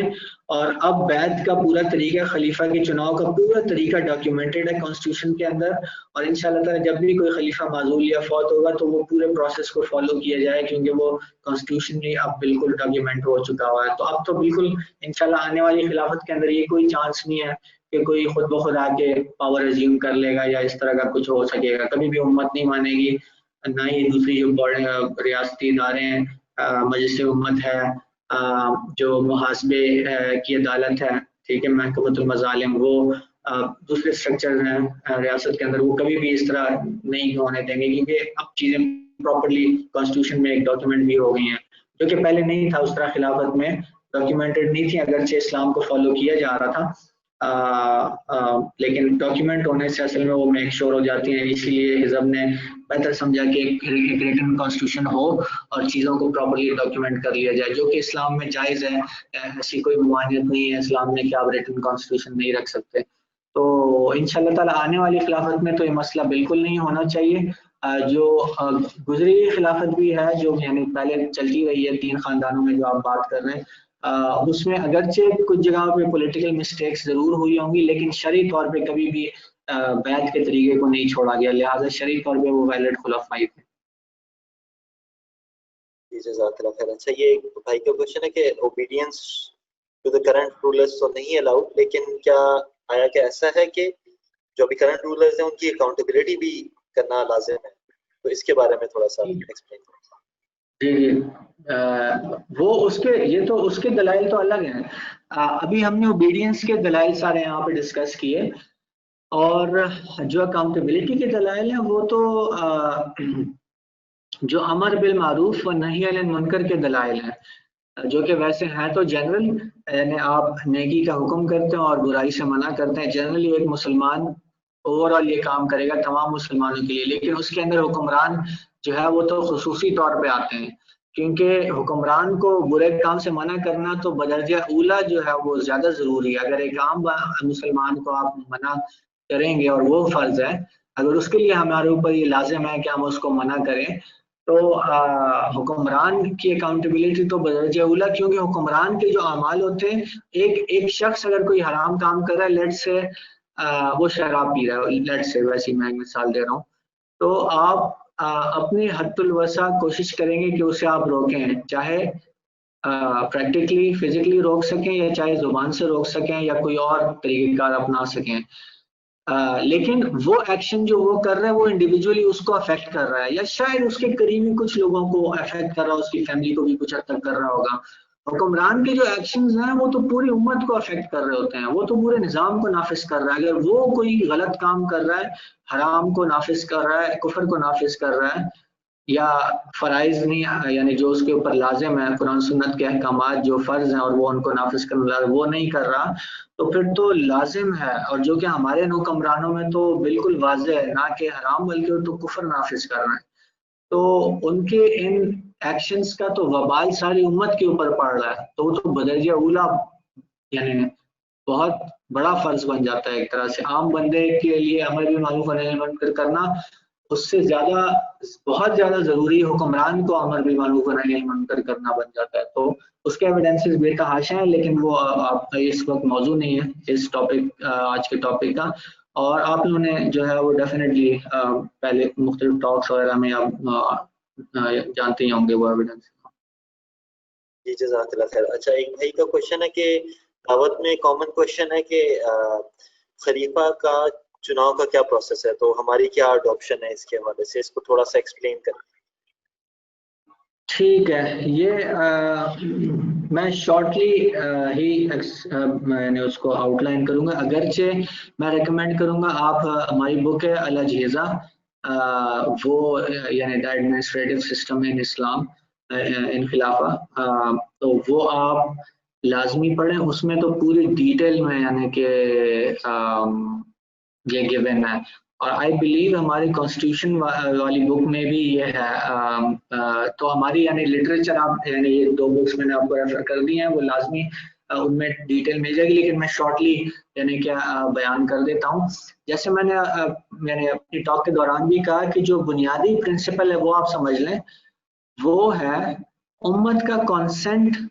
لینا، اور کانسنٹ کے ذریعے، کیونکہ اوریجنلی یہ رسپانسبلٹی اس امت کے اوپر ہے، یعنی اسلام کے نفاذ کی جو رسپانسبلٹی ہے، تو اللہ سبحانہ تعالیٰ نے قرآن میں جو آیات اتاری اور جتنے حدیث میں یعنی اس کے اوپر ایویڈنسز ہیں، لیٹ سے قرآن کی جو آیت تھی فاحکم بینہم بما انزل اللہ، اور اس طرح یعنی دوسری جو ومن لم یحکم بما انزل اللہ فاولئک هم الفاسقون اور هم الظالمون اور هم الکافرون، یہ جتنے بھی ایویڈنسز ہیں یہ جنرل ہیں اور امت کو ایڈریس کرتے ہیں، تو لہٰذا اس سے نظر آتا ہے کہ یہ رسپانسبلٹی امت کی اسلام کو نافذ کرنے کی. لیکن یہی رسپانسبلٹی بیعت کے ذریعے یہ امت ٹرانسفر کر دی خلیفہ کو. اب یہ بیعت کانسنٹ کے ذریعے، بس یہ انڈر لائن پرنسپل ہے کہ کانسنٹ کے ذریعے امت سے ٹرانسفر ہونی چاہیے یہ بیعت خلیفہ کو. اب وہ کانسنٹ کیسے لینا، اس کے مختلف سٹائلز ہو سکتے ہیں. اس کی وجہ یہ کیونکہ رسول اللہ صلی اللہ علیہ وسلم کے بعد خاص طور سے جو 4 خلفاء ہیں خلفاء راشدین، ان میں ہمیں نظر آتا ہے کہ کوئی ایک سٹائل اڈاپٹ نہیں ہوا، اگرچہ امت کی کانسنٹ ہی لی گئی ہر خلیفہ کے انتخاب میں، لیکن مختلف سٹائلز کے ذریعے ہوتا رہا. تو حضرت ابوبکر کی کیس میں وہ سقیفہ بنی ساعدہ میں اہل حل و عقد جمع ہوئے تھے انصار اور مہاجرین میں سے، اور انہوں نے حضرت ابوبکر کو الیکٹ کیا، ٹھیک ہے، وہاں پر تو اہل حل و عقد کے ذریعے سے ہوا. پھر حضرت عمر رضی اللہ عنہ کے انتخاب کے موقع کے اوپر اوور آل جو اہل حل و عقد اور صحابہ تھے، انہوں نے حضرت ابوبکر کو اپنی رسپانسبلٹی دے دی کہ آپ ہمارے بہاف پہ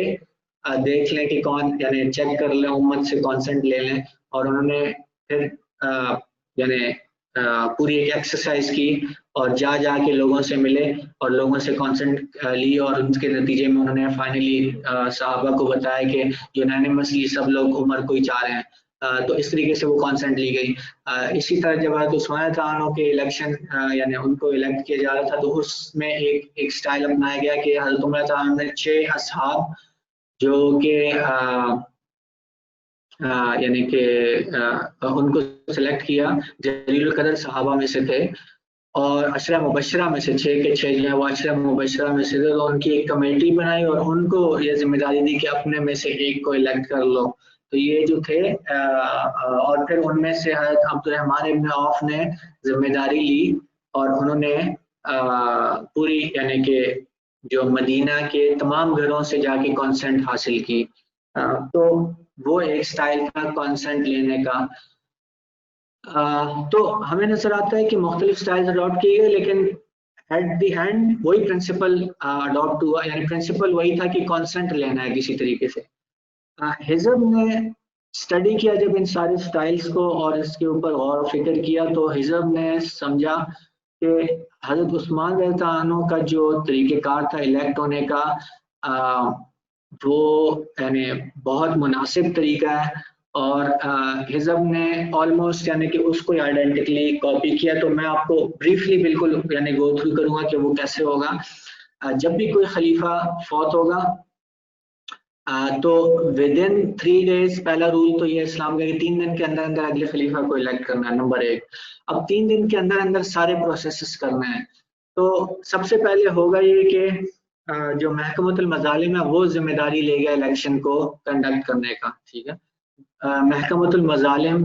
اناؤنس کر دے گا فوراً کہ جو خلیفہ کے لیے کینڈیڈیٹ بننا چاہتا ہے وہ فوراً اپلائی کریں. ٹھیک ہے، اس کے لیے ایک ٹائم لمٹ دی جائے گی جو بہت شارٹ ٹائم لمٹ ہوگی، شاید 1 دن یا واٹ ایور، کیونکہ 3 دن کے اندر آپ نے سب کچھ کرنا ہے. جیسے ہی وہ کینڈیڈیٹس سارے آئیں گے یعنی ودن 24 hours یا جتنا بھی ٹائم دیا جاتا ہے، تو محکمۃ المظالم پہلا پروسیس شارٹ لسٹنگ کا کرے گا 7 شرائط کے اوپر. لیٹ سے 500 لوگوں نے اپلائی کیا ہے کہ ہم خلیفہ بننا چاہتے ہیں، اور وہ شارٹ لسٹنگ کرتے ہیں. 7 شرائط ہیں. ویسے میں ویسے ایک ایگزامپل دے رہا ہوں کہ ان میں سے وہ دیکھتے ہیں کہ جی یہ 100 لوگ ہیں، کیونکہ اس میں قابلیت بھی ایک شرط ہے. 7ویں شرط ہے کیپیبل ہونا، جو کہ یعنی کافی ٹف شرط ہے. باقی تو مسلمان ہونا تو شاید سارے مسلمان ہوں، مرد ہونا مطلب زیادہ تر عورتیں اس میں تو اپلائی کر ہی نہیں سکتی، یا آزاد ہونا، بالغ ہونا، مطلب جنرلی یہ شاید آسان شرائط ہیں. لیکن جو قابل ہونا ہے یعنی یہ ایک چیز ہے. تو اینی ویز وہ 7 شرائط کے اوپر پہلی شارٹ لسٹنگ یہاں ہو جائے گی. تو لیٹ سے 500 میں سے 100 لوگ جو ہیں وہ شارٹ لسٹ ہو جاتے ہیں، اور یہ شارٹ لسٹنگ محکمۃ المظالم کرے گی. پھر ان 100 لوگوں میں سے 6 لوگوں کو چنا جائے گا، جو ہماری مجلس امت ایک باڈی ہے، جو امت کے ریپرزینٹیٹیوز ہوں گے. وہ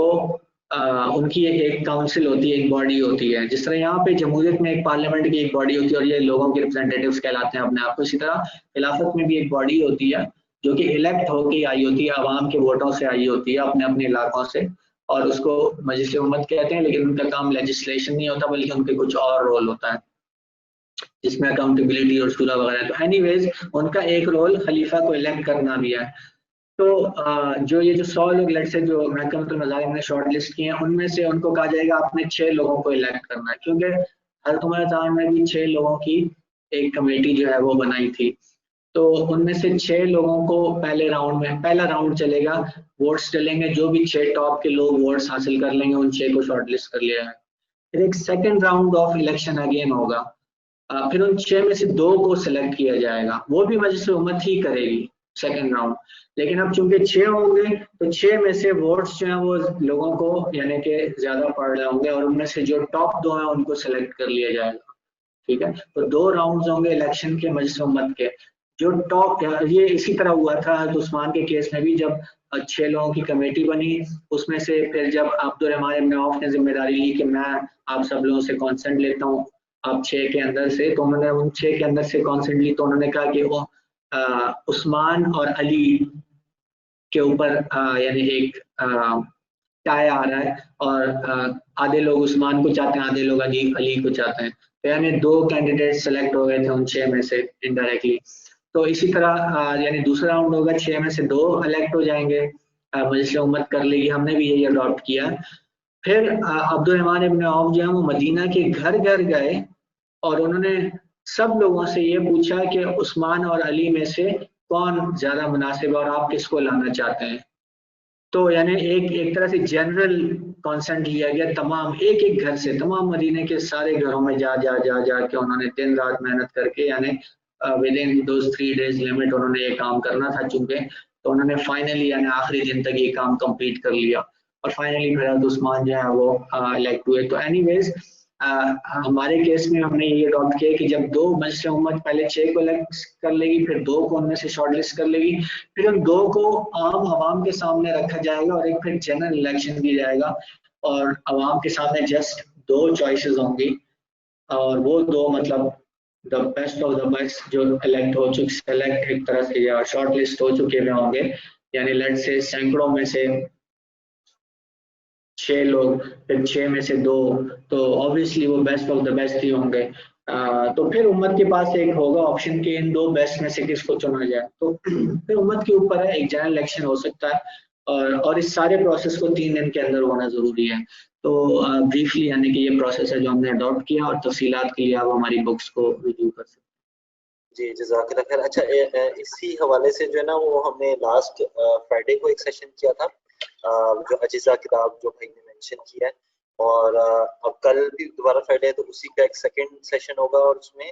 ہم خلیفہ کے حوالے سے انشاءاللہ تعالیٰ ڈسکشن کریں گے. تو ذرا ڈیٹیل کے اندر اور وہ سلائڈز وغیرہ بھی ہوں گی انشاءاللہ تعالیٰ، اس میں ذرا آپ کو انشاءاللہ تعالیٰ. اچھا یہ ایک اور بھائی نے سوال کیا ہوا ہے کہ until Khilafah is established, what is the hukum regarding following certain mubah rulings from current rulers, like filing tax returns and certain other processes? So do we reject these rulers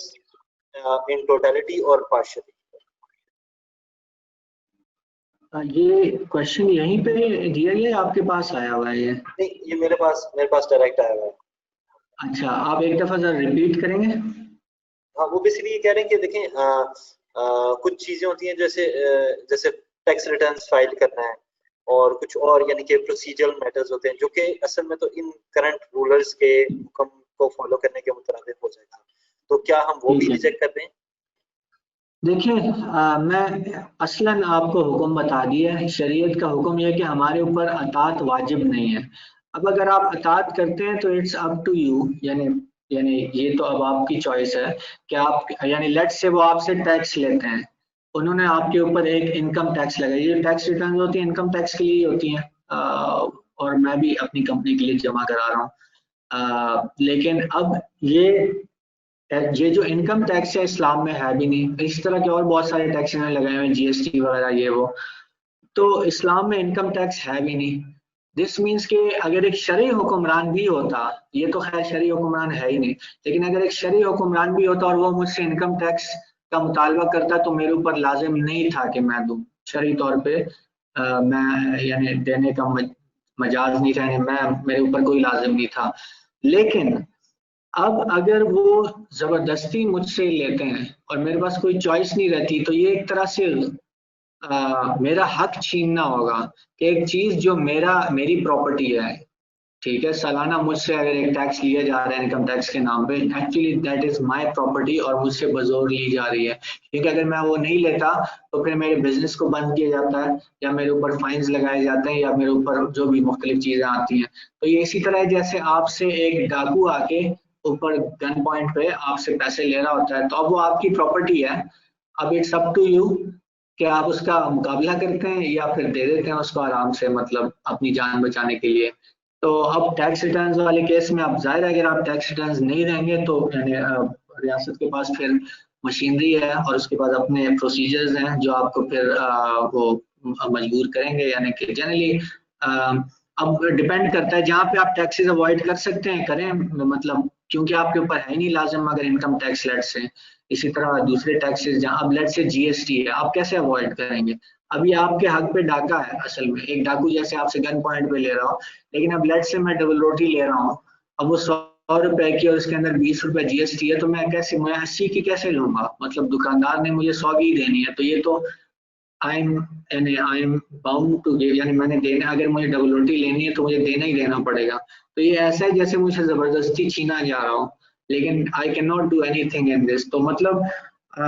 یہ میں قیامت کے دن ہی حکمران سے اس کا بدلہ، یعنی جس کو کہتے ہیں نا کہ اس کا گریبان پکڑوں گا کہ تم نے کیسے زبردستی میرا مال مجھ سے چھینا بغیر شرعی کسی ایویڈنس یا بغیر کسی شرعی وجہ کے. تو obviously یہ حکمران تو بہت ساری چیزوں میں پکڑے جائیں گے، تو ان چیزوں میں پکڑے جائیں گے، لیکن یعنی جہاں میں مجبور ہوں میں دوں گا، اور یعنی اس کے بغیر کوئی چارہ نہیں ہوگا. لیکن اصلاً میں آپ کو حکم بتا رہا تھا کہ اٹس ناٹ واجب ٹو فالو یا be obedient to the rulers. اچھا جزاک اللہ خیر. جو بھائی نے وہ بیعت کے حوالے سے کوشچن پوچھا تھا، انہوں نے فالو اپ کوشچن پوچھا ہے. بیسکلی وہ کہہ رہے ہیں کہ ان کی انڈرسٹینڈنگ یہ تھی کہ ووٹنگ تو کیونکہ ہوتی نہیں تھی ہسٹری میں، تو بیعت پھر کہاں سے دی گئی؟ تو کیونکہ ایک بندے کو بنا دیا خلیفہ تو اس کے بعد تو بیعت تو ساروں نے دینی تھی. میں خیال میں وہ کنفیوز کریں ایک بیعت انعقاد اور بیعت اطاعت جو ہوتا ہے، تو اس کو کلیریفائی تھوڑا سا کرتے ہیں. دیکھیں اب یہ تو ہسٹوریکل الگ الگ، دیکھیں 1300 سال کا پورا عرصہ تھا، 1924 تک خلافت چلتی رہی ہے، تو یہ تو مختلف وقتوں میں مختلف طریقوں سے بیعتیں ہوتی رہی ہیں. تو جنرلی دیکھیں بیعت یہ بھی سمجھ لیں کہ 2 قسم کی بیعتیں ہیں. بیعت انعقاد ہے انیشلی، یعنی کہ ایک بیعت ہوتی ہے جو کہ پہلی دفعہ کانٹریکٹ کو اسٹیبلش کر دیتی ہے، اور وہ عام طور سے لوگوں کے ریپرزینٹیٹیوز کی طرف سے یا اہل حل و عقد کی، جیسے لیٹ سے میں آپ کو مثال دوں کہ جو حضرت ابوبکر رضی اللہ عنہ کی بیعت تھی تو وہ سقیفہ بنی سعیدہ میں ہو گئی تھی، تو وہ بیعت انعقاد تھی، لیکن پھر اوور آل ان کی بیعت جو ہے پھر ساری امت کے اوپر لازم ہے، جتنے بھی مسلمان ہیں انہوں نے پھر بیعت دینی، کیونکہ ایک دفعہ جب بیعت انعقاد ہو جائے تو پھر تو امت کے ریپرزینٹیٹیوز نے دے دی بیعت، اس کا مطلب امت کی طرف سے کانسنٹ ویلڈلی چلا گیا، اب باقی سب نے بیعت دینی دینی ہے، پھر وہ لازم ہو جاتی ہے بیعت دینا. پہلی دفعہ کی بیعت جو بیعت انعقاد والی ہے وہ کانسنٹ کے ذریعے ہی دی جا سکتی ہے، لیکن جب ایک دفعہ بیعت انعقاد ہو جائے پھر بیعت اطاعت جو ہے جو باقی تمام امت نے پھر دینی ہوتی ہے، پھر وہ لازم ہے کہ انہوں نے دینی ہے، کیونکہ اب وہ بیعت کنڈکٹ ہو چکی ہے، وہ کانٹریکٹ عمل میں آ چکا ہوا ہے. تو اب مختلف وقتوں میں مختلف طریقوں سے ہوتی رہی ہے. اہل حل و عقد نے بھی دی ہیں، کئی جگہوں پہ صرف شیخ الاسلام دے دیتا تھا، ٹھیک ہے، تو شیخ الاسلام ریپرزینٹیٹیو سمجھا جاتا تھا امت کا، وہ جو آ کے بس بیعت دے دیتا ہے کہ یہ آپ خلیفہ ہیں میری طرف سے بیعت ہے، تو وہ امت کی طرف سے بیعت تصور کی جاتی تھی، اور پھر بعد میں باقی امت دے دیتی تھی. تو یعنی کانسنٹ جو ہے کسی نہ کسی طریقے سے، یعنی پراپر بیعت ہوتی رہی ہے، بیعت کے الفاظ اور بیعت کا طریقہ کار فالو ہوتا رہا ہے، وہ چاہے مختلف سٹائلز کے ذریعے ہو رہا تھا. اب یہ مختلف ادوار میں، کیونکہ اب ایک اسپیسیفک ایگزامپل کی ہم ڈسکس کریں تو وہ پھر ادھر ڈسکس ہو سکتا ہے. جنرلی چونکہ بات ہو رہی ہے تو مختلف وقتوں میں مختلف طریقہ کار اپنائے گئے، لیکن بیعت ضرور ہوئی ہے، اور بیعت ضروری نہیں کہ پوری، اب لیٹ سے 1.7 بلین مسلم جس وقت دنیا میں ہیں، تو اب خلیفہ کو وہ سارے اکٹھے ایک ہی وقت میں بیعت انعقاد دیں، اس طرح کانسنٹ نہیں جانی جائے گی. کانسنٹ جو ہے وہ انیشلی ریپرزینٹیٹیوز کے ذریعے ہوگی، امت کے ریپرزینٹیٹیوز ہوں گے، وہ بیعت دے دیں گے، پھر باقی پوری امت نے بیعت اطاعت کرنی ہے. اور اس میں بھی لازم نہیں ہوتا کہ ہاتھ پہ ہاتھ رکھ کے بس پورے 1.7 بلین لوگوں کو آنا پڑے گا، خلیفہ کے ہاتھ پہ ہاتھ رکھ کے بیعت دینی پڑے گی. لوگوں کا خاموش رہ جانا شرعی طور پہ بیعت اطاعت کو لازم کر دیتا ہے، یعنی ایک بندہ اگر اس کے خلیفہ کے خلاف اٹھا نہیں اور اس نے اس کے خلاف بات نہیں کی، اٹ ول بی assumed کہ اس نے بیعت اطاعت دے دی ہے. تو مطلب یہ ہے کہ 1.7 بلین لوگوں کو جانے کی ضرورت نہیں ہوگی، ریپرزینٹیٹیوز نے اگر بیعت انعقاد دے دی، باقی سمبولکلی امت میں سے کئی لوگ جا کے دے دیں گے، جتنے بھی ہوں، 1,00,000 2,00,000 وٹ ایور 10,00,000 جتنے لوگ جا سکیں گے، پریکٹیکلی جتنا پاسبل ہو سکے گا. obviously ایک کیپٹل میں بیٹھے گا خلیفہ، لیٹ سے پاکستان سے سٹارٹ ہوتی ہے اسلام آباد میں بیٹھے، تو اسلام آباد میں 12,00,000 ٹوٹل لوگ ہیں، تو اگر سارے وہی آ جائیں وہ بھی بہت مشکل ہے. لیکن اب یہ تو نہیں ہوگا کہ پورا پاکستان اٹھ کے یوں آ رہا ہوگا، تو ان کا صرف خاموش رہ جانا ہی would be accepted as an accept، یعنی اس کو مانا جائے گا کہ یہ ایکسیپٹنس ہے، دونوں کی طرف سے بیعت اطاعت ہے. تو اس طریقے سے ہوگا انشاءاللہ. جزاک اللہ خیر. اچھا ایک کوشچن ہے کہ کیا خلافت کا قیام فرض عین ہے یا فرض کفایہ؟ خلافت کے قیام کے لیے کام کرنا فرض عین ہے یا فرض کفایہ؟ دیکھیں خلافت کے قیام سے مراد دراصل شریعت کو نافذ کرنا ہے. یعنی خلافت جو ہے دراصل اسلام کو ہی نافذ کرے گی یا شریعت کو یا قرآن سنت کو نافذ کرے گی. اور قرآن و سنت کو نافذ کرنا ہی تو یعنی اس امت کی سب سے بڑی رسپانسبلٹی اور اس کا جو سب سے بڑا مشن ہے وہ ہے ہی ہے. تو مطلب کیسے کچھ لوگ یہ کہہ سکتے ہیں کہ یہ فرض کفایہ اگر کچھ لوگ کر رہے ہیں تو بس ہم آرام سے بیٹھ سکتے ہیں. یعنی رسول اللہ صلی اللہ علیہ وسلم کو سب سے پہلے یہ مشن رسول اللہ صلی اللہ علیہ وسلم کو خود دیا گیا تھا، اور قرآن کی آیت ہی ہمیں بتاتی ہے. اعوذ باللہ من الشیطان الرجیم بسم اللہ الرحمن الرحیم. وہ آیت میرے ذہن سے نکل رہی ہے. وہ اللہ ہی ہے جس نے اپنے رسول کو دین حق اور ہدایت کے ساتھ بھیجا. هو الذی ارسل رسولہ بالہدی ودین الحق لیظہرہ علی الدین کلہ ولو کرہ المشرکون. تو وہ اللہ ہی ہے جس نے اپنے رسول کو دین حق اور ہدایت کے ساتھ بھیجا تاکہ اسے باقی تمام ادیان پر غالب کر دے، چاہے مشرکین کو یہ کتنا ہی ناگوار کیوں نہ ہو. تو رسول اللہ صلی اللہ علیہ وسلم کو تو دین حق کے ساتھ بھیجا ہی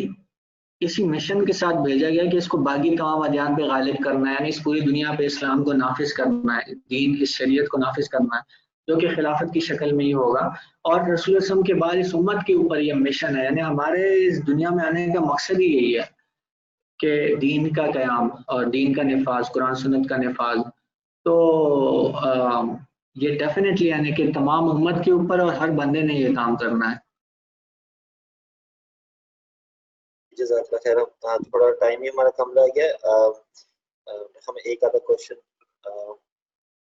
کر لیتے ہیں. ایک بھائی کہہ رہے ہیں کہ جب آپ کہہ رہے ہیں کہ موجودہ حکمرانوں کو کی ہم اطاعت نہیں کریں گے یا نہیں کرنا ضروری، تو کیا ہم اپنا حکم خود سے ایکسٹریکٹ کر لیں، یعنی کہ eye for eye hand for hand, خود سے ہم یہ چیز کرنا شروع کر دیں؟ صحیح. یعنی جو اسلامی احکامات نافذ کرنا ہے، نہیں ایسا نہیں ہوگا. اسلامی احکامات نافذ کرنے کا طریقہ کار بھی اسلام نے ہمیں دے دیا اور وہ خلیفہ کی اتھارٹی کے ذریعے ہوتا ہے. تو اگر آج موجودہ حکمران اسلام کو نافذ نہیں کرے تو اس کا یہ مطلب نہیں کہ ہم انڈیویجولی اپنی کیپیسٹی میں خود ہی اسلام نافذ کرنا شروع کر دیں یا خود ہی سزائیں دینا شروع کر دیں. لیٹ سے ایک چور پکڑا گیا اس کا ہاتھ خود ہی کاٹ دیں، نہیں ایسا نہیں ہوگا، بلکہ ہمیں ہمارا رد عمل یہ ہونا چاہیے کہ ہم اپنی جدوجہد کو تیز کریں کہ ہم اس خلیفہ کو دوبارہ انسٹال کر سکیں، اس خلافت کو لا سکیں جو کہ قاضیوں کا سسٹم چلائے گی، جوڈیشری کا ایک پورا نظام ہوگا اور صرف ایک قاضی کے حکم پر ہی سزائیں سنائی جا سکتی ہیں یا اسلام کی کوئی بھی یعنی امپلیمنٹیشن وہ کی جا سکتی ہے، یعنی جو جوڈیشل لیول پہ، یا ایک خلیفہ کے آرڈر پہ ہی کوئی چیز جو ہے وہ اڈاپٹ کی جا سکتی ہے. لیٹ سے کوئی ایڈمنسٹریٹو چیز ہے جو کہ اڈاپٹ کرنی ہے، یا لیٹ سے جہاد کا اعلان کرنا ہے یا دوسرے احکامات جہاں پر اڈاپشن کی جائے گی. تو یہ خلیفہ اور اس کے جو نیچے سٹرکچر ہے، جو ڈیلیگیٹڈ سٹرکچر ہوتا ہے جس کے اندر قاضی بھی آتے ہیں، ڈیلیگیٹڈ اسسٹنٹس بھی آتے ہیں، والی بھی آتے ہیں، دوسرے لوگ ہیں جن کو ساری پاور ڈیلیگیٹ ہوئی ہوتی ہے خلیفہ کی طرف سے. تو یہ وہی سٹرکچر ہے جو کہ اسلام کو امپلیمنٹ کر سکتا ہے، ان کے علاوہ انڈیویجولی کسی کو یہ حق نہیں ہے. ہمارے لیے اس وقت کرنے کا کام یہ ہے کہ ہم اس سٹرکچر کو نافذ کریں، بجائے یہ کہ ہم خود سزائیں دینا شروع کریں یا خود سے اسلام امپلیمنٹ کرنے کی کوشش آج کے اس دور میں یعنی انڈیویجولی کرنے کی کوشش کرنا شروع کریں. بالکل جزاک اللہ خیر. اچھا ایک بھائی نے پوچھا ہے کہ اگر what if someone does not give bayah؟ دیکھیں اگر تو وہ خاموش رہا تو اس کی بیعت تصور کر لی جائے گی بائی ڈیفالٹ، لیکن اگر وہ ریجیکٹ کرتا ہے، کوئی ایک شخص ہے جو کہ اوپنلی ریجیکٹ کر رہا ہے کہ میں مانتا ہی نہیں اس خلیفہ کو اور میں اس بیعت کو ہی نہیں مانتا اور میں ایک طرح سے وہ بغاوت کر رہا ہے، تو he will be made to give بیع، یعنی کہ پھر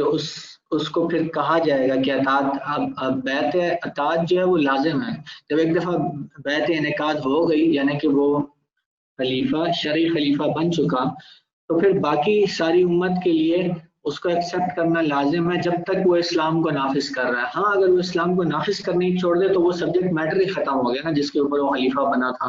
تب تو اطاعت سے ہاتھ کھینچا جا سکتا ہے، لیکن ادروائز اطاعت سے ہاتھ نہیں کھینچا جا سکتا. اور اگر وہ کوئی کھینچ رہا ہے تو پھر اس کو ڈسپلن کیا جائے گا اور اس کے لیے اپنی پھر اس کو کورٹس میں لایا جائے گا، اس کے لیے اپنی سزائیں ہوں گی، یا اس سے بزور بیعت لی جائے گی یا اس کو سبڈو کیا جائے گا یہاں تک کہ وہ مان لے اور کہے کہ ہاں میں دیتا ہوں بیعت یا میں مانتا ہوں اس خلیفہ کو. اگر وہ مان لے تو ٹھیک ہے، یا اگر وہ پرسسٹ کرے تو پھر جو بھی اس کی ڈیو سزائیں ہوں گی وہ جوڈیشری کے اندر یعنی ہمارے جوڈیشل سسٹم میں یہ ساری گیون ہے. اور اس میں کئی چیزیں اجتہاد کے اوپر، یعنی ہر چیز جو ہے وہ حدود میں نہیں ہوتی. اسلام کی جو سزائیں ہیں وہ کئی حدود ہیں اور کئی جو ہیں وہ میرے ذہن سے نام نکل رہا ہے جو اجتہاد کے اوپر مبنی ہوتی ہیں. تو حدود تو فکس ہوتی ہیں جو اللہ نے فکس کی ہوئی ہیں، لیکن کئی سزائیں اجتہاد کے اوپر مبنی ہیں جو قاضی کے اجتہاد پہ ہوتی ہیں. تو تعزیرات جو ہیں، تو جو بھی تعزیرات ہوں گی اس کے تحت اس کو جو بھی سزا آنے کی دی جائے گی وہ اس قاضی کے اجتہاد کے مطابق ہوگی، لیکن اس کو ڈسپلن کیا جائے گا. یہ ایکسیپٹ نہیں کیا جا سکتا کہ ایک بندہ کھلے عام کہہ رہا ہو کہ میں مانتا ہی نہیں خلیفہ کو. دس از ناٹ ایکسیپٹیبل. جزاک اللہ خیر. اچھا بس ایک لاسٹ بالکل لے لیتے ہیں. بھائی کہہ رہے ہیں کہ کیونکہ آج تو محکمۃ المظالم نہیں ہے تو پھر کس طرح سے یہ سارا پروسیس ہوگا جو آپ نے بیان کیا تھا؟ ٹھیک ہے، بس میں شارٹلی بیان کر دیتا ہوں. دیکھیں آج خلافت انسٹال نہیں ہوگی بیعت جو الیکشن کے بیعت کے ذریعے، بلکہ آج خلافت انسٹال پہلی دفعہ چونکہ انسٹال کی جا رہی ہے، پہلی دفعہ پیپل آف پاور جو اہل نصرہ لوگ ہیں ان کی بیعت سے انسٹال ہوگی. تو وہ پروسیس بالکل نہیں فالو ہوگا جو میں نے ابھی آپ کو تھوڑی دیر پہلے ایکسپلین کیا اور جو ہمارے اجہزہ والی بک میں یا دوسری بکس میں گیون ہے. تو یہ یاد رکھیں آج کے دور میں جو پہلی دفعہ جب خلافت اسٹیبلش ہوگی وہ پیپل آف پاور نصرہ والے لوگ جو طاقتور طبقہ ہے وہ پہلی دفعہ پہلے خلیفہ کو انسٹال کریں گے. جب وہ خلافت نافذ ہو جائے گی اور خلافت کا سسٹم یعنی اسلام جو امپلیمنٹ ہو جائے گا، پھر آگے یعنی کہ اوبیسلی وہ خلیفہ اسلام کو نافذ کر رہے ہیں تب تک وہ خلیفہ رہیں گے. اگر وہ آگے جا کے فوت ہوتے ہیں یا معزول ہوتے ہیں یا کسی بھی طریقے سے ہٹتے ہیں، پھر جب نیکسٹ سیکنڈ خلیفہ آئے گا تو چونکہ اسلام نافذ ہوگا اور وہ کانسٹیٹیوشن کی خلافت کا امپلیمنٹڈ ہوگا جو کہ ہم نے اڈاپٹ کیا ہوا ہے اور اس کو ہم نے وہ پبلش کیا ہوا ہے، تو وہ والا اس وقت امپلیمنٹڈ ہوگا. آج تو وہ کانسٹیٹیوشن امپلیمنٹڈ ہے ہی نہیں نا، اس کو کیسے فالو کیا جا سکتا ہے. اور رسول اللہ صلی اللہ علیہ وسلم نے بھی جب پہلی دفعہ مدینے کی ریاست قائم کی تو وہ پیپل آف پاور کے ذریعے کی. پھر جب رسول اللہ صلی اللہ علیہ وسلم فوت ہوئے تو ان کے بعد ابو بکر اور دوسرے جتنے بھی ہوئے وہ پھر الیکشن یا جو یعنی کانسنٹ کا جو پروسیس ہے اس کے ذریعے ہوئے. تو اسی طرح آج بھی ہوگا، جب پہلی دفعہ خلافت نافذ ہوگی اور اسلام امپلیمنٹ ہوگا وہ پیپل آف پاور کی بیعت کے ذریعے ہوگا. لیکن آگے پھر جب وہ خلیفہ پہلا والا انسٹال ہو جائے گا اس کے فوت ہونے یا جانے کے بعد نیکسٹ جب سے بھی ہوگا تو وہ پھر امت کی کانسنٹ اور وہ جو طریقہ کار ہمارے کانسٹیٹیوشن میں گیون ہے، پھر وہ سارے انسٹیٹیوشنز بھی ہوں گے، محکمۃ المظالم بھی ہوگا، جو مجلس امت ہے وہ بھی ہوگی، دوسرے انسٹیٹیوشنز بھی قائم ہوں گے، کانسٹیٹیوشن بھی نافذ ہوگا، سب کچھ ہوگا. تو یعنی وہ 3 دن کے اندر اندر انشاءاللہ اس سارے پروسیس کو کیا جائے گا. جزاک اللہ خیر. اب ہمارا ٹائم بھی ختم ہو گیا ہے. بڑی اچھی پریزنٹیشن آپ نے دی اور اللہ سبحانہ تعالیٰ سے دعا ہے کہ اللہ سبحانہ تعالیٰ آپ سے قبول کرے. اللہ سبحانہ تعالیٰ جتنے بھی پارٹیسپینٹس تھے ان کے لیے بینیفیشل ثابت ہو اور جو بھائی جو ہے وہ دین کا پیغام جو ہے وہ لوگوں تک لے کے جا رہے ہیں ان کے لیے بینیفیشل ہو کہ وہ لوگوں کو ایکسپلین کر سکیں کہ اسلام کس طرح سے جو ہے وہ یہ سولوشنز دیتا ہے. اور جیسے میں نے پہلے کہا کہ اگر آپ کے اور مزید کوشچنز ہیں اسپیسیفکلی خلیفہ کے حوالے سے تو اس کے لیے ہم سپریٹ جو ہے وہ ایک کل جو ہے وہ ایک اسی حوالے سے جو ہے وہ ایک سیشن کر رہے ہیں. اور جزاک اللہ خیر. یعنی کہ جو بھائی نے دعا کی ہے سامنے آپ کو نظر آ رہی ہوگی. اللہ سبحانہ تعالیٰ سے دعا ہے کہ اللہ سبحانہ تعالیٰ یہ دعا جلد سے جلد قبول ہو اور انشاءاللہ تعالیٰ اسی رمضان کے اندر قبول ہو، اور اسی رمضان کے اندر ہم جو ہے وہ اسلام کے طریقہ کار کے اوپر جو ہے وہ حکمرانی جو ہے وہ اپنی آنکھوں سے دیکھیں انشاءاللہ۔ تو ہم یہاں پہ ختم کریں۔ جزاک اللہ خیر۔ جزاک اللہ خیر۔ السلام علیکم ورحمۃ اللہ۔